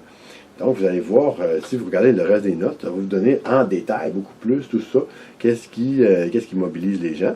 Il y a aussi la question de la moralité. Est-ce que la personne trouve que c'est vraiment immoral ou vraiment dangereux? La personne peut révéler cette criminalité-là, appeler la police. Ça peut être un témoin, c'est pas nécessairement la victime. Et donc, ça devient maintenant partie des statistiques officielles. Il y a toutes sortes d'effets culturels aussi. Vous êtes dans une minorité culturelle qui provient d'un pays où la police, c'est le bras armé de l'oppression étatique. Ouais, vous comprenez que c'est pas la même chose au Québec. On vous a dit, non, la Sûreté du Québec, ils sont pas là pour vous taper dessus parce que vous n'êtes pas d'accord avec le gouvernement. Là, c'est autre chose. Ici, Mais tu sais, avant que ça rentre dans la tête de quelqu'un qui ça fait des années qu'il vit avec une police qui vous fait disparaître quand vous n'êtes pas d'accord avec le gouvernement, ça se peut que ça vous prenne un pas mal gros problème criminel avant de faire appel à la police. Tandis que quelqu'un d'autre, québécois, qui n'a pas cette expérience-là, ben lui, il ferait appel à la police avec un problème de gravité moins. Donc, grosso modo, l'important ici, c'est vraiment de voir le côté social, puis le côté réfléchi. Il y a de l'individuel, puis il y a du social là-dedans. Qui fait que vous allez décider de faire appel à la police ou pas. Dernière affaire qui est très importante aussi pour l'appel à la police, c'est le citoyen, c'est pas juste un être passif qui subit de la criminalité. La plupart des citoyens, ils vont répondre à la criminalité. Surtout, souvenez-vous que surtout la criminalité de violence, entre autres, c'est la criminalité qui est faite par quelqu'un que vous connaissez. Qu'est-ce qui va être la première chose qui va passer dans la tête de la victime quand il se fait tabasser par M. X? Ben, ça va être je vais attendre 2-3 heures, puis je vais aller, moi aussi, le tabasser. Je vais me rendre justice moi-même. Je vais régler le problème moi-même. Et donc, ça, c'est pas rare, là. C'est vraiment, vraiment pas rare. Au point que il y a des chercheurs qui disent qu'il y a 3/4, peut-être plus que les 3/4 de la criminalité violente qui est en fait due à la personne qui se fait justice à elle-même. Donc, elle attaque une personne qui a fait quelque chose avant. Pas nécessairement une attaque violente, ça peut être un vol de propriété aussi. Mais la personne va se faire justice en attaquant la personne qu'elle blâme pour ce crime-là dont elle a été victime. Ça veut dire qu'il y a une énorme masse de criminalité violente dans les statistiques du Canada, qui est en fait une forme de justice que ces gens-là se sont faits eux-mêmes. Ils n'ont pas raison. Je ne dis pas que c'est une bonne affaire. Je dis pas que c'est une bonne affaire. Je dis pas que la violence qu'ils ont faite est proportionnelle à ce que les autres n'ont pas de restrictions. Là. Ils n'ont pas, c'est pas un processus légal. Hein? Quand on se fait justice soi-même, on peut bien décider de taper bien plus fort que ce qui nous est arrivé. Là. Et donc, il n'y a pas de proportionnalité, il n'y a pas de règle de droit, c'est la justice sauvage, OK? Et donc, cette justice-là, elle peut se déployer d'une façon complètement disproportionnée avec l'acte qu'on a reproché à cette personne-là. Ça se peut très bien que l'acte qu'on reproche à cette personne-là, on s'est trompé, c'est pas lui qui l'a fait aussi. Là. Donc, c'est n'importe quoi, cette justice-là. Je ne dis pas que c'est bien, ou c'est justifiable, ou que c'est bien rationnel puis logique. Souvent, c'est les tripes, là, hein, c'est les émotions, puis... on se fait crier des noms, puis on tape sur le gars, puis si c'est un sikh qui a un turban, bon, etc. Et donc, bref, on a ici un autre phénomène, c'est-à-dire que le citoyen, c'est pas juste quelqu'un qui attend d'être victimisé, puis qui se pose la question, est-ce que j'appelle la police ou non? Parce que lui aussi peut décider de faire quelque chose, s'il pense qu'il a le pouvoir de faire quelque chose, ou le goût, ou la capacité physique, etc., de faire quelque chose lui aussi. Donc ça, c'est le cours 11. Et pour notre dernier changement de caméra, on va passer au cours 12. Bon, cours 12. C'est pas le dernier, mais l'avant-dernier. On arrive peu à peu à la fin du cours pour cette année. Et là, on parle de surveillance et contrôle social. Et on va parler à travers Garland de certains développements qui ont eu lieu dans le monde occidental. En Amérique du Nord, peut-être un peu davantage, mais je pense que c'est des tendances lourdes qui sont un peu partout dans le monde occidental. Et les deux tendances principales, c'est une vers le risque, c'est-à-dire ce qu'on appelle de plus en plus la société du risque, notre tolérance face au risque, d'une part, mais aussi notre réflexe qu'on a de définir puis d'essayer d'identifier des risques partout. Il faut savoir c'est quoi le risque. C'est quoi le risque si je fais ça? C'est quoi le risque si je fais ça? C'est quoi le risque pour mes enfants? C'est mon parc. Est-ce qu'il va y avoir des rôdeurs? Est-ce qu'il va y avoir... est-ce qu'il va tomber en bas du manège puis se péter à fiole à terre sur une roche? Est-ce qu'il faut que je mette du bubble wrap autour avant de l'envoyer jouer dehors? Etc. On n'est plus capable de se demander, est-ce que c'est bon pour lui d'aller prendre l'air? Non. C'est quoi le risque s'il va là? Wow, il y a des pédophiles qui rôdent. Puis là, on ne pense pas au risque au sens mathématique, là, parce que les pédophiles qui rôdent, c'est 0,000000000000001% de risque que ça arrive. Mais c'est pas grave, c'est comme, wow, c'est comme tellement colossal comme risque qu'on n'ose plus. Là. On ne veut pas laisser nos enfants 2 secondes à l'extérieur de notre champ de vision parce que c'est sûr qu'il se fait ramasser par un pédophile dans une vanne blanche, puis on le verra plus. C'est parce que là, on en parle beaucoup quand ça arrive une fois par 6 ans. Là, bon, ça devient médiatisé. Là, ça nous fait paraître le risque comme démesuré. C'est pour ça, on veut s'informer sur tout ça. On veut savoir, ouais, les risques. Deuxième, la notion de justice a changé. Surtout dans la notion de justice criminelle. On ne parle pas de la notion de justice philosophique là, ou même légale, en fait. Mais la notion de justice dans le discours politique, dans notre culture, disons, on va appeler ça de même. C'est plus vraiment. Ça peut être plusieurs choses qu'on mesure. Hein, la justice, c'est pas. C'est une définition dans le dictionnaire de ça, mais quand on arrive pour la mettre en pratique, là, c'est quoi qu'on mesure pour dire ce que c'est juste ou pas juste? Ben, avant, on essayait de mesurer l'infraction face à la punition. Puis on disait, ben là, est-ce que c'est juste de donner telle punition pour telle infraction? Puis on disait aussi, ben là, si on a un paquet de délinquants à peu près semblables, qui commettent à peu près le même genre de crime, on va leur donner à peu près le même genre de sentence. Sinon, c'est pas juste. Là. Il y en a un qui se retrouve 10 ans en prison, puis l'autre, c'est 10 jours. Là. Il y a quelque chose qui ne marche pas. Là, s'ils sont à peu près le même, s'il y en a un qui est un multi-récidiviste, puis l'autre qui vient juste d'arriver sur le radar des autorités, c'est différent. Mais s'ils sont à peu près le même profil de criminel, puis à peu près le même acte, ils devraient à peu près la même sentence. Ça, c'est une sorte de justice aussi. On a fait beaucoup de cas de ça dans les années 70, 80. À partir des années 80, Garland il dit, mais là, c'est plus vraiment ça la notion de justice. La notion de justice là, qu'on voit quand on analyse le discours politique sur la criminalité, la justice, c'est plus ça, c'est est-ce que le criminel, il va souffrir autant que la victime? Donc, c'est une équivalence du dommage. Il a fait X dommages à la victime, ben, il faudrait qu'il ait lui aussi X dommages. Pas plus, pas moins. Mais il faut qu'il subisse un dommage lui aussi. Garland, il explique ça d'une façon relativement complexe, on s'entend. Et il fait comme une espèce d'historique de ces changements-là. Il dit, mais ces changements-là ça date pas d'il y a 200 ans, là. Ça date de la fin du 20e siècle. Puis le début du 21e. On était encore au début du 21e, là, à ce que je sache, mais ça fait pas si longtemps que ça. On recule de 50 ans peut-être. Ça peut paraître longtemps pour nous autres, mais écoutez, c'est même pas 2 générations. Et donc, pour un gouvernement, pour nos institutions en général, c'est à peu près ça, la vitesse de croisière. Ça ne va pas me bouger bien plus vite que ça. C'est pas mal le plus vite que ça peut bouger, c'est ça. Puis dans le plus vite que ça a bougé, ben, on a vu ça. Et on a vu quoi? On a vu une série de changements historiques qui sont appliqués à la société occidentale qui, selon Garland, expliquent le fait qu'on est dans cette idée-là de risque, puis cette idée-là, cette sorte-là particulière de vision de la justice. Et la plus importante, c'est la façon dont la classe moyenne se retrouve dans la société. La classe moyenne, à partir des années 60, a commencé à devenir de plus en plus riche, avoir des beaux emplois, puis tout ça allait bien. On a aussi l'État-providence. L'État-providence, souvenez-vous, on a parlé avec Gosfield. L'État-providence se développe dans les années 60-70. On va dire, bon, mais là, comme j'ai dit tantôt, si vous avez des problèmes particuliers, individuels, allez vous en occuper. Trouvez-vous des jobs, je sais pas quoi, bon. Mais les problèmes sociaux, ça va être nous autres, l'État. On va s'occuper de ça, on va avoir des experts, on va avoir des budgets, on va avoir des institutions, on va avoir des agences gouvernementales, des ministères, et on va s'en occuper. Puis on était bien sûr dans les années 60 que si on s'en occupait, là, paf, ça allait dire ça. On s'occupe de la criminalité, on s'occupe de la pauvreté. La pauvreté, on va faire la guerre contre la pauvreté. Parce que tous les pays ont fait la guerre contre la pauvreté dans les années 60. Il y a eu quel effet sur la pauvreté?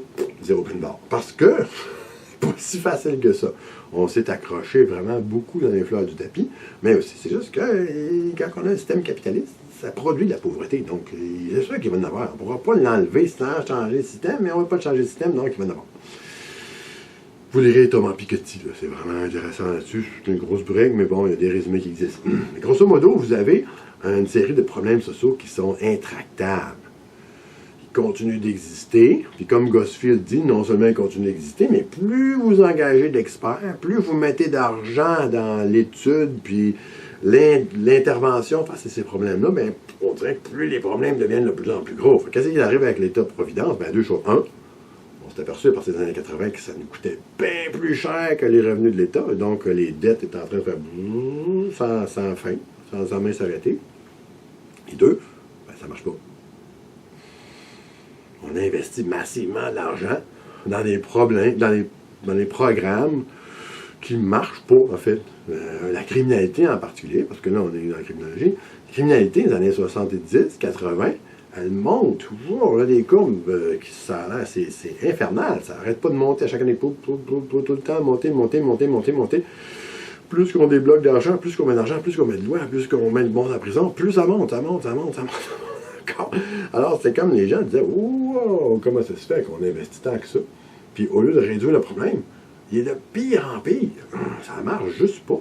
Donc, il y a eu une crise de confiance énorme envers l'État-providence. Puis, il y a eu l'avènement du néolibéralisme. C'est un mot qu'on galvaude beaucoup, mais effectivement, des personnes qui ont commencé à se dire, ben, tant qu'à y être, là, tant qu'à ne pas être capable de faire grand-chose pour les problèmes sociaux, c'est bien de rien faire. Au moins, on va économiser l'argent.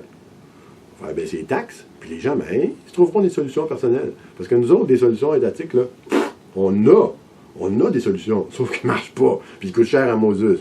Fait que le mieux, c'est de fermer ça, ferme. On va désengager l'État des problèmes sociaux, puis on va dire, ben là, vous autres, arrangez-vous avec. Citoyens, arrangez-vous avec, vous allez avoir plus d'argent disponible, on va vous charger moins de taxes, moins d'impôts, puis vous allez aller chercher vos propres services, vous allez vous organiser tout seul, hein, bon, puis peut-être ça va mieux marcher. Parce que nous autres, on dépense notre argent à gauche, à droite, en haut, en bas, en avant, en arrière, puis en fin de compte, ça donne rien à tout. Tout ce que ça fait, c'est d'augmenter la dette de l'État. Donc ça, c'est une crise majeure dans l'État-providence. C'est ce que ça fait que, dans les années 80, on a commencé à réfléchir à la criminalité, non pas en termes de problèmes sociaux, mais en termes de série de problèmes individuels. On a des individus qui sont méchants, qui sont responsables de la criminalité. Et donc, comment est-ce qu'on fait pour que l'individu responsable de la criminalité, ben, il arrête? Ben, on va le mettre en prison, on va le punir. Donc, on libéralise, on dit aux gens, faites ce que vous voulez, voici plus d'argent dans vos poches, on vous charge moins d'affaires, on réduit le filet social à rien, parce que le filet social, il ne fonctionne pas de toute façon, les gens sont pauvres pareil. Puis ceux qui ne sont pas capables de dealer avec ça, là, ben, on va les mettre en prison. Donc ça a été c'était la première vague importante de néolibéralisme, okay, où on dit l'État n'aura plus de filet social. Pourquoi? Ça coûte trop cher, ça ne marche pas. On va dire, ben, pousser les gens à s'occuper d'eux autres de leur propre vie, puis ceux qui ne réussissent pas, ben, ils vont être punis. Jusqu'à temps qu'ils apprennent à réussir.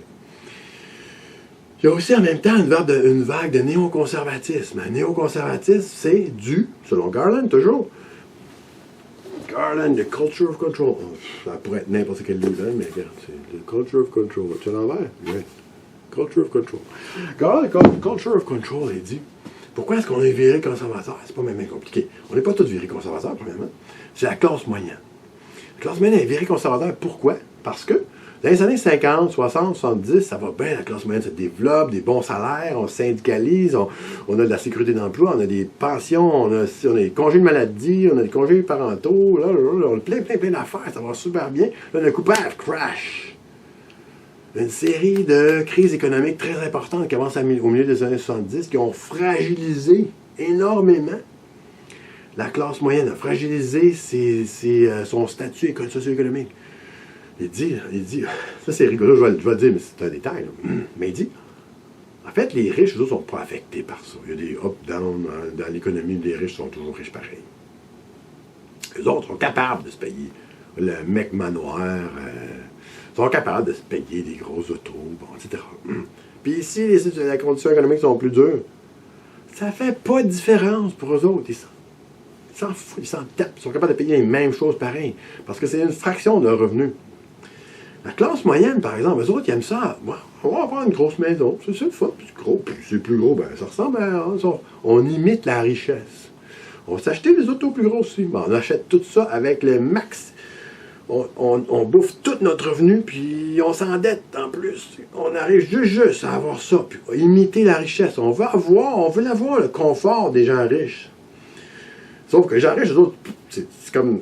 c'est comme une pièce qui tombe à terre. C'est pas grave, eux autres, d'avoir une grosse maison. Là. Ça ne coûte rien. C'est pas un gros problème de leur revenu. Fait que s'il y a des difficultés économiques, s'ils la regardent, ça ne les dérange pas. La classe moyenne, par exemple, eux autres, ils arrivent juste quand ça va bien. Fait que quand il y a une crise économique, on l'a vu en 2008 aussi, quand il y a une crise économique, la classe moyenne, elle prend pour son rhume. Là. La classe moyenne, elle perd sa maison, elle perd son auto, elle perd sa job, elle perd tout. Et donc, ça a fait que les gens ont commencé à être de plus en plus frileux. C'est ça, le conservatisme. Hein? C'est la peur du changement, la peur des chamboulements socio-économiques, démographiques, etc. Ça, c'est ça, le conservatisme. Et on a commencé à, selon Garland toujours, à accuser certaines portions de la population de prendre des parasites. Des parasites de population. C'est comme ça, on paye des taxes en tant que personne de la classe moyenne. On arrive juste, puis des fois, on perd tout. Puis il y en a tout un paquet qui sont ce qu'on appelle des freeloaders en théorie économique, des personnes qui ne participent pas à l'effort puis en tirent des bénéfices. Des criminels, des astités sociaux, les chômeurs, les ci, les ça. Eux autres, ils en profitent du système. Les immigrants, les maudits immigrants, ils profitent du système. Ils viennent se faire soigner gratos. Ils volent nos jobs. Puis s'ils ne volent pas nos jobs, ils volent notre assurance sociale. Puis ils volent notre assurance chômage. Puis l'assurance emploi, excusez. Donc, il y a des populations de parasites. Puis ces parasites-là, il faut les contrôler. C'est ça le conservatisme. Donc, la vague conservative des années 80, selon Garland, est due à la fragilisation du statut socio-économique de la classe moyenne. Ça, c'est super important de bien comprendre ça.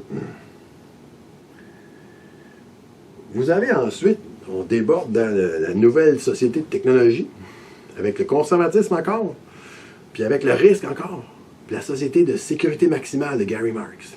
Gary Marx, il vous dit, la société s'en va vers ça. On est obsédé par le risque. On veut tout savoir, on veut tout surveiller, on va mettre des caméras partout. On veut tout voir, puis on veut tout contrôler. On veut que tout le monde fasse les mêmes affaires en même temps, de la même manière. Puis s'il y en a qui ne le font pas, on veut savoir. Parce que ça cause des risques. Les gens qui ne sont pas pareils comme les autres, ils engendrent des risques. Des risques pour moi, des risques pour ma famille, des risques pour mes amis, des risques pour mon voisinage, des risques pour mon institution, des risques partout. Il faut contrôler ça. Pour contrôler, il faut surveiller. Parce que si on ne voit pas ce qui se passe, on ne peut pas le contrôler. Et pour surveiller, ça prend la collecte d'informations avec des caméras, des banques de données qui collectent tout, etc. Donc, ce développement-là de la société à sécurité maximale, a fait exactement dans le prolongement de ce que Garland vous dit. Avec l'obsession du risque, le néolibéralisme qui dit aux individus, faites ce que vous voulez, mais si vous ne le faites pas comme il faut, on va vous ramasser. Puis le néoconservatisme qui dit, maudite population, le parasite, vous autres, on développe une société à sécurité maximale. C'est pas le fun, je ne suis pas optimiste. Je ne suis pas optimiste aujourd'hui. Mais c'est des théories, hein, on s'entend. C'est des théories qui essaient de rendre compte de pourquoi est-ce qu'aujourd'hui on a cette façon-là de voir les choses. Ils disent, dans les 20, 30, 40 dernières années, il y a eu cette évolution-là qui fait qu'aujourd'hui on voit les choses comme ça. Il peut très bien, ça peut changer tout ça. On va avoir des nouvelles affaires, puis ça va tourner, puis ça va aller ailleurs. C'est pas obligé. On n'est pas obligé de voir la société comme ça. Puis on ne voit pas la société comme ça parce qu'elle est comme ça objectivement non plus. Ou parce que c'est naturel, puis c'est fait de même. Ou c'est la nature humaine qui fait que c'est comme ça, puis on n'a pas le choix. Ou c'est le système qui fait que c'est comme ça. Mais non, ça change, ça évolue. Il y a des affaires qui arrivent. Dans la politique, dans l'économie, dans la démographie, qui font qu'on a une perception différente de la criminalité et des criminels, et donc on favorise certaines solutions, puis pas d'autres. C'est pas parce que c'est une donnée objective de la réalité. Sur ce, on s'en va à notre dernier coup. Bon, dernier mouvement de caméra, parce que là, je ne sais plus où la mettre. Mon bureau n'est pas si grand que ça. La prochaine fois, je sortirai dehors. Sociologie du droit. Bon, la sociologie du droit, c'est pas du droit. On n'étudie pas le droit tant que ça. Moi, je ne suis pas avocat, je ne suis pas juriste. Ce que je sais, par exemple, c'est qu'il y a un processus politique derrière la création de droit. Donc, quand on crée une nouvelle loi, ou quand on ne veut pas créer une nouvelle loi, ou quand on veut amender une loi, quand on ne veut pas amender une loi, il y a des raisons politiques. Les raisons politiques, c'est quoi? C'est un mouvement, c'est du social, c'est du démographique, c'est du culturel, c'est toutes sortes de choses qui se mêlent pour donner un contexte particulier qui fait que c'est payant pour le politicien ou c'est pas payant pour le politicien d'aller faire quelque chose dans le droit. Et donc, ce contexte sociopolitique-là, c'est exactement, ça fait partie de la réaction sociale. Hein. La réaction sociale à la criminalité, c'est quoi? C'est on veut plus de police, on est d'accord qu'il y ait plus de budget pour faire telle chose, d'accord pour changer les règlements pour ça, etc., etc., mais aussi pour changer les lois. Et quand les gens réclament un changement de loi, ben, ils vont en avoir. Ben non, ils ne l'auront pas, mais ça va aller bien mal. Il va y avoir des gens qui vont être dans la rue pour la réclamer. Et donc, cette idée-là de pression sociale, le contexte social dans lequel le droit se déploie est particulièrement important pour le criminologue parce que il y a beaucoup trop de criminologues qui prennent le droit pour acquis, qui disent, ben voici le dictionnaire du crime. C'est ça le crime. Dans le code criminel, lisez ça, là, bla, bla, bla, bla.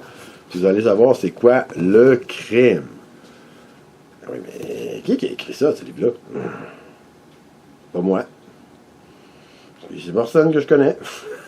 C'est un processus politique qui date de la Confédération, qui date de longtemps. Il a été réformé, le code criminel. Il a été souvent il n'a pas été assez réformé. C'est n'importe quoi. Si vous regardez l'ordre dans lequel les articles sont placés, et vous avez... en fait, on ne va pas repasser le code criminel, mais vous savez très bien que si vous lisez ça bout à bout, là, c'est sans queue ni tête. On passe d'une sorte d'infraction à une autre, pour ça revient là, du terrorisme, pour ça des jeux, pour ça il y a des infractions qu'on se demande, c'est quoi? Pourquoi est-ce qu'il y a nudité dans le code criminel? Il y a blasphème dans le code criminel. Quoi? What? C'est bizarre. Pourquoi est-ce que personne n'a enlevé ça? Il y a avortement dans le code criminel. Bon, la Cour suprême dit, vous ne pouvez pas l'utiliser puis poursuivre des gens. Mais il n'y a pas un seul politicien qui a mis ses culottes pour dire, bon là, l'article sur l'avortement, ça fera. On enlève ça. Ou du moins, on le réécrit différemment. Il n'y a pas de politicien pro-vie qui a dit, oh non, on va changer 3-4 phrases là-dedans, 2-3 mots, on va changer une virgule de place. Puis l'objection de la Cour suprême, elle ne tient plus. Parce qu'on a changé le contenu de l'article. Donc, l'ancien article qui était jugé non constitutionnel par la Cour suprême, ben lui, on l'a enlevé, on l'a remplacé par celui-là. Bon, ben peut-être que la Cour suprême, éventuellement, avec le long processus qu'on connaît, 3, 4, 5, 6, 10 ans, on va finir par dire que là aussi était inconstitutionnel, mais en attendant, on va avoir un bel article constitutionnel qui défend l'avortement. Il n'y a pas de politicien pro-choix non plus qui a dit que c'est ça, moi je crois qu'on punit. On punit théoriquement, on punit pas pour vrai, on n'a pas le droit. Mais on accuse là-dedans, les gens disent on veut passer un message avec ça. C'est des messages qu'il y a là-dedans. Là. Pas juste des lois, des messages. On dit on veut condamner, on veut pointer du doigt les actions qui sont mauvaises dans la société. Et il y a un article qui dit clairement que faire un avortement ou recevoir un avortement sont des crimes. C'est pas des petits crimes non plus avec 6 mois de prison, c'est pas des infractions mixtes. Là. C'est pas 2000$ d'amende. Non, c'est des fautes, c'est des prisons fermes longtemps. Là. Donc, on a quelque part là-dedans. C'est le bon cas pour se demander, oui, mais pourquoi? Pourquoi est-ce que ni pro-vie, ni pro-choix, ni dans le milieu, personne n'a dit, bon, on va le changer l'article, on va l'arranger pour qu'il y ait de l'allure, il va y avoir un consensus, peut-être, il n'y en aura jamais, on s'entend, c'est ça l'affaire, c'est que c'est une patate chaude. Il n'y a rien à gagner en changeant ça. On le laisse de même, on ne touche pas, on a un bel article qui défend l'avortement, ça sonne bien moral parce qu'on veut défendre la vie, blablabla, mais en même temps, on n'écœure pas le droit des femmes, puis le droit à l'autodétermination, parce que la Cour suprême l'a enlevé, fait qu'on peut l'utiliser, fait que c'est parfait. C'est pas le meilleur des mondes, mais ça fait la job, c'est suffisant, c'est satisfaisant. Et si on se met le nez là-dedans, c'est sûr que tout le monde va se fâcher. Et donc bref, on ne touche pas. Donc ça, c'est une affaire quand même relativement intéressante. C'est pour ça qu'on parle de criminalisation, décriminalisation dans le cours, parce que c'est quand même important, le processus qui rend quelque chose criminel ou qui enlève l'étiquette criminelle de quelque chose. Ben là, on va l'avoir avec la marijuana. Ben, on va l'avoir. Il semblerait que peut-être on va l'avoir avec la marijuana.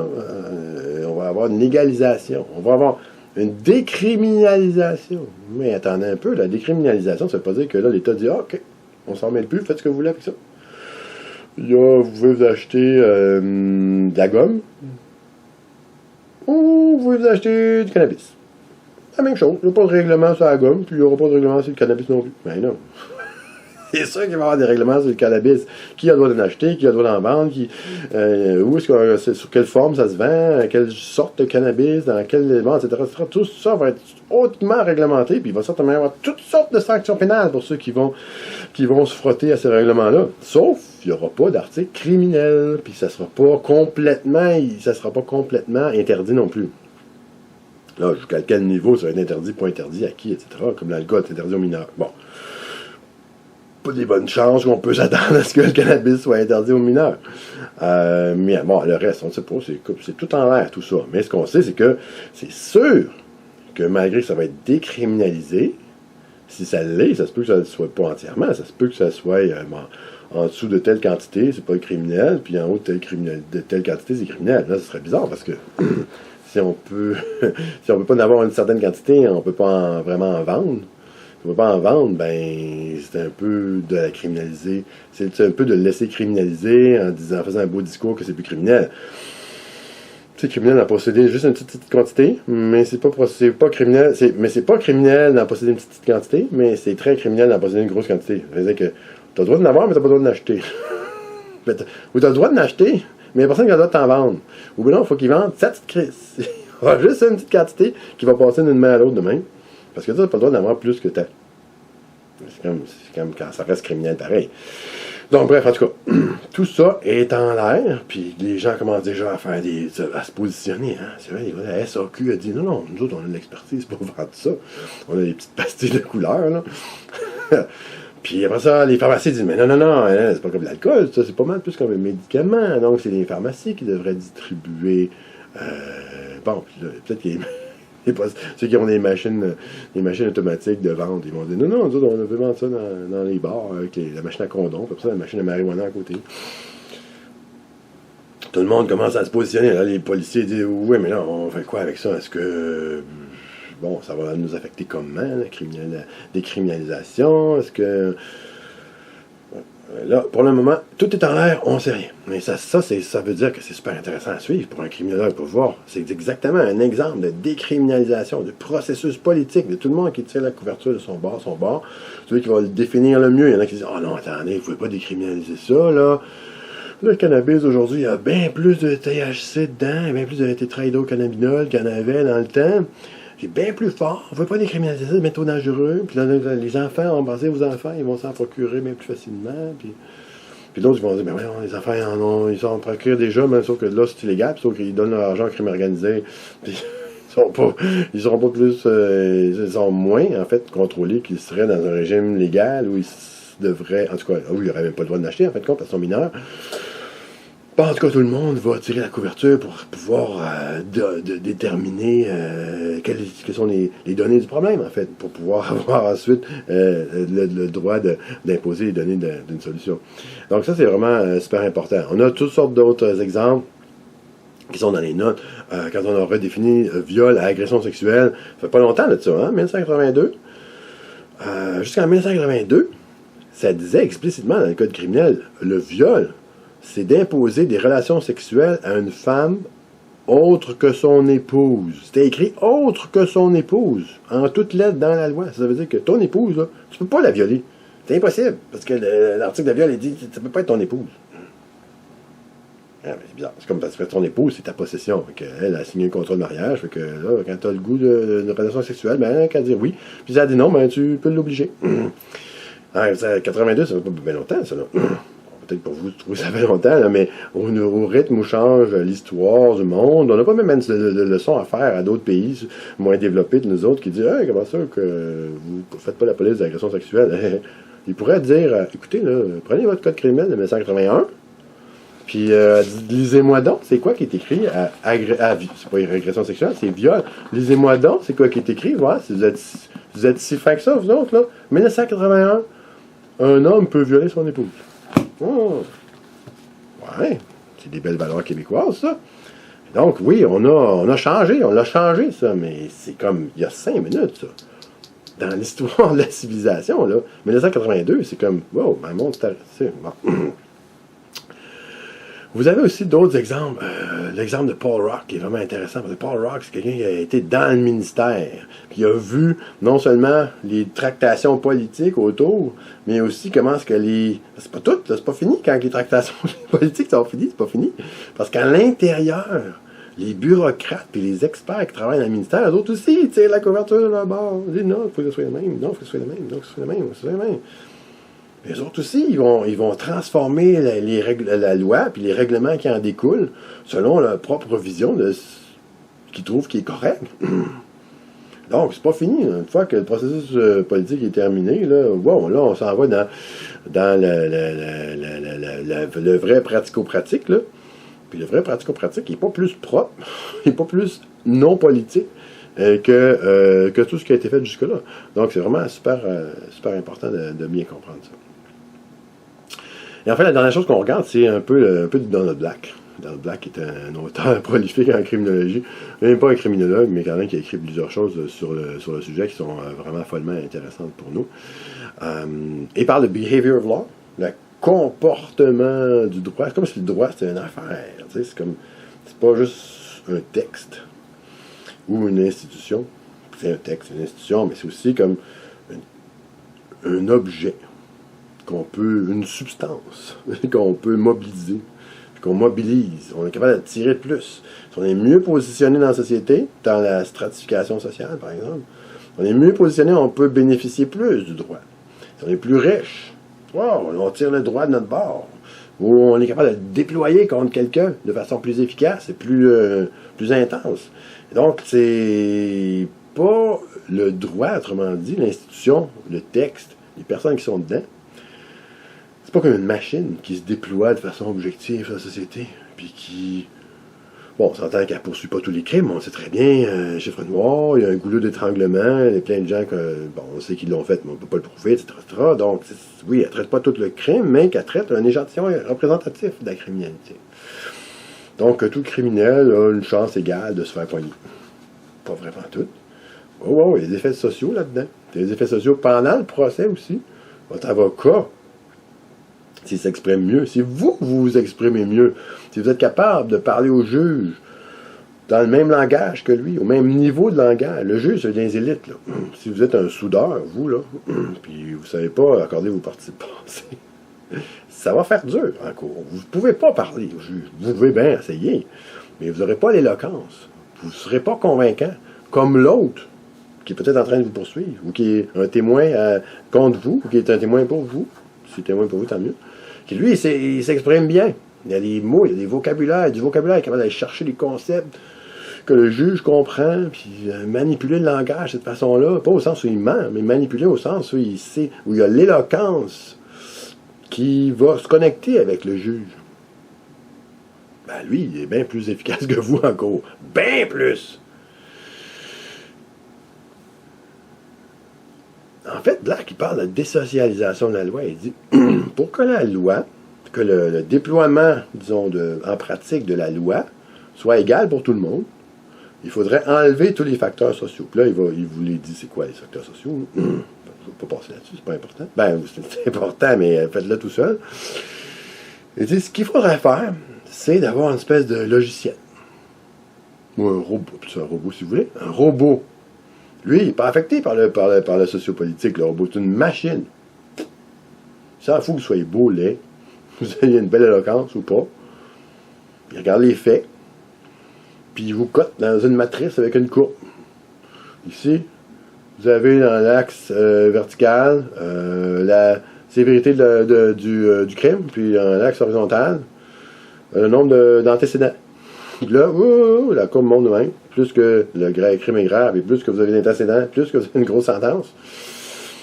Le logiciel, il lit les données objectives du crime, puis après ça, il vous cote sur la courbe. Pouf, c'est 5 ans de prison. Ping, c'est en plein là. 4,8 ans de prison. Puis 6 mois de prison. Et là, vous avez une loi désocialisée. Vous vous présentez devant un ordinateur. Puis il y a des faits qui sont présentés à l'ordinateur. Puis l'ordinateur, il s'en fout comment vous êtes habillé. C'est quoi votre coupe de cheveux? Vous êtes noir, blanc, arabe, vous avez un hijab, pas d'hijab. Vous avez un turban. Il s'en fout complètement. Il va juste regarder les faits, puis il va vous coter sur la courbe. That's it. Mais dans la blague, il dit ça, enfin, je pense. Ça, c'est sarcastique. On s'entend. Il ne dit pas voici la solution. Il faut vraiment que quelqu'un fasse un algorithme d'adjudication des droits criminels. Et là, vous allez vous présenter devant le robot, puis le robot va décider de votre sentence. Clairement pas. Tout ce qu'il essaie de vous démontrer par ça, par l'absurde, en fait, c'est que il est ridicule de penser que ce qui se passe dans une cour pénale, c'est objectif. C'est un déploiement objectif et rationnel du droit et des règlements sur une réalité objectivement mesurée. Ça, c'est ridicule, hein, maudit. C'est aussi ridicule que l'histoire du robot. Donc, ce qu'il faut faire, c'est à un moment donné, il va falloir dealer avec, mais il va falloir arrêter de penser que ce qui se passe dans une cour de justice, ça produit une vérité objective. C'est basé sur la vérité objective, puis ça donne un résultat objectivement optimisé. C'est-à-dire exactement, paf! Exactement le bon genre de punition que ça prenait pour cette personne-là et cet acte-là. Ça, c'est ridicule de penser ça. Aussi ridicule de penser qu'un robot pourrait faire la job à la place pour que ça serait mieux. Donc, je pense qu'on va se laisser là-dessus. Vous avez amplement de travail à faire. Il y a vraiment beaucoup de stock là-dedans. Mais comme vous voyez, il y a pas mal d'affaires qui sont connectées les unes avec les autres. C'est comme ça, je ne sais pas, ça vient pas du champ gauche d'un coup. Oh, qu'est-ce que c'est ça? Un cheveu sur la soupe ou bon. C'est tout relativement bien connecté, ces choses-là. Pas toutes nécessairement super compatibles non plus, effectivement. Mais je pense que voilà, je vous ai fait, c'est sûr, j'ai fait une révision très, très, très rapide. Là, on s'entend. Le reste, vous faites un peu tout seul. Je vous ai donné les pistes sur ce qui était important à étudier. Ce qui ne veut pas dire que ce dont je peux parler n'est pas à l'étude, mais donc, ou que je vous jure que les 40 questions sont contenues dans ce que je viens de dire. Là. Non, ça non plus, je ne le garantis pas non plus. Mais il doit y avoir une assez bonne intersection entre les deux. Voilà, ce que j'ai dit, puis ce qui est important dans l'examen, c'est pas comme ça, mais c'est comme ça. Mais non, il y a quand même pas mal d'affaires qui sont en commun avec les deux. Donc, ça devrait vous aider pas mal. Ce qui est important, comme toujours, c'est pas de savoir tous les détails de tout ça, mais c'est de comprendre, grosso modo, qu'est-ce que la théorie vient nous dire, puis elle est basée sur quoi, puis elle a quoi comme effet. C'est le genre de questions que je peux vous poser. Donc, sur ce, je vous souhaite la meilleure des chances, puis des bonnes vacances, et on se reverra à l'examen.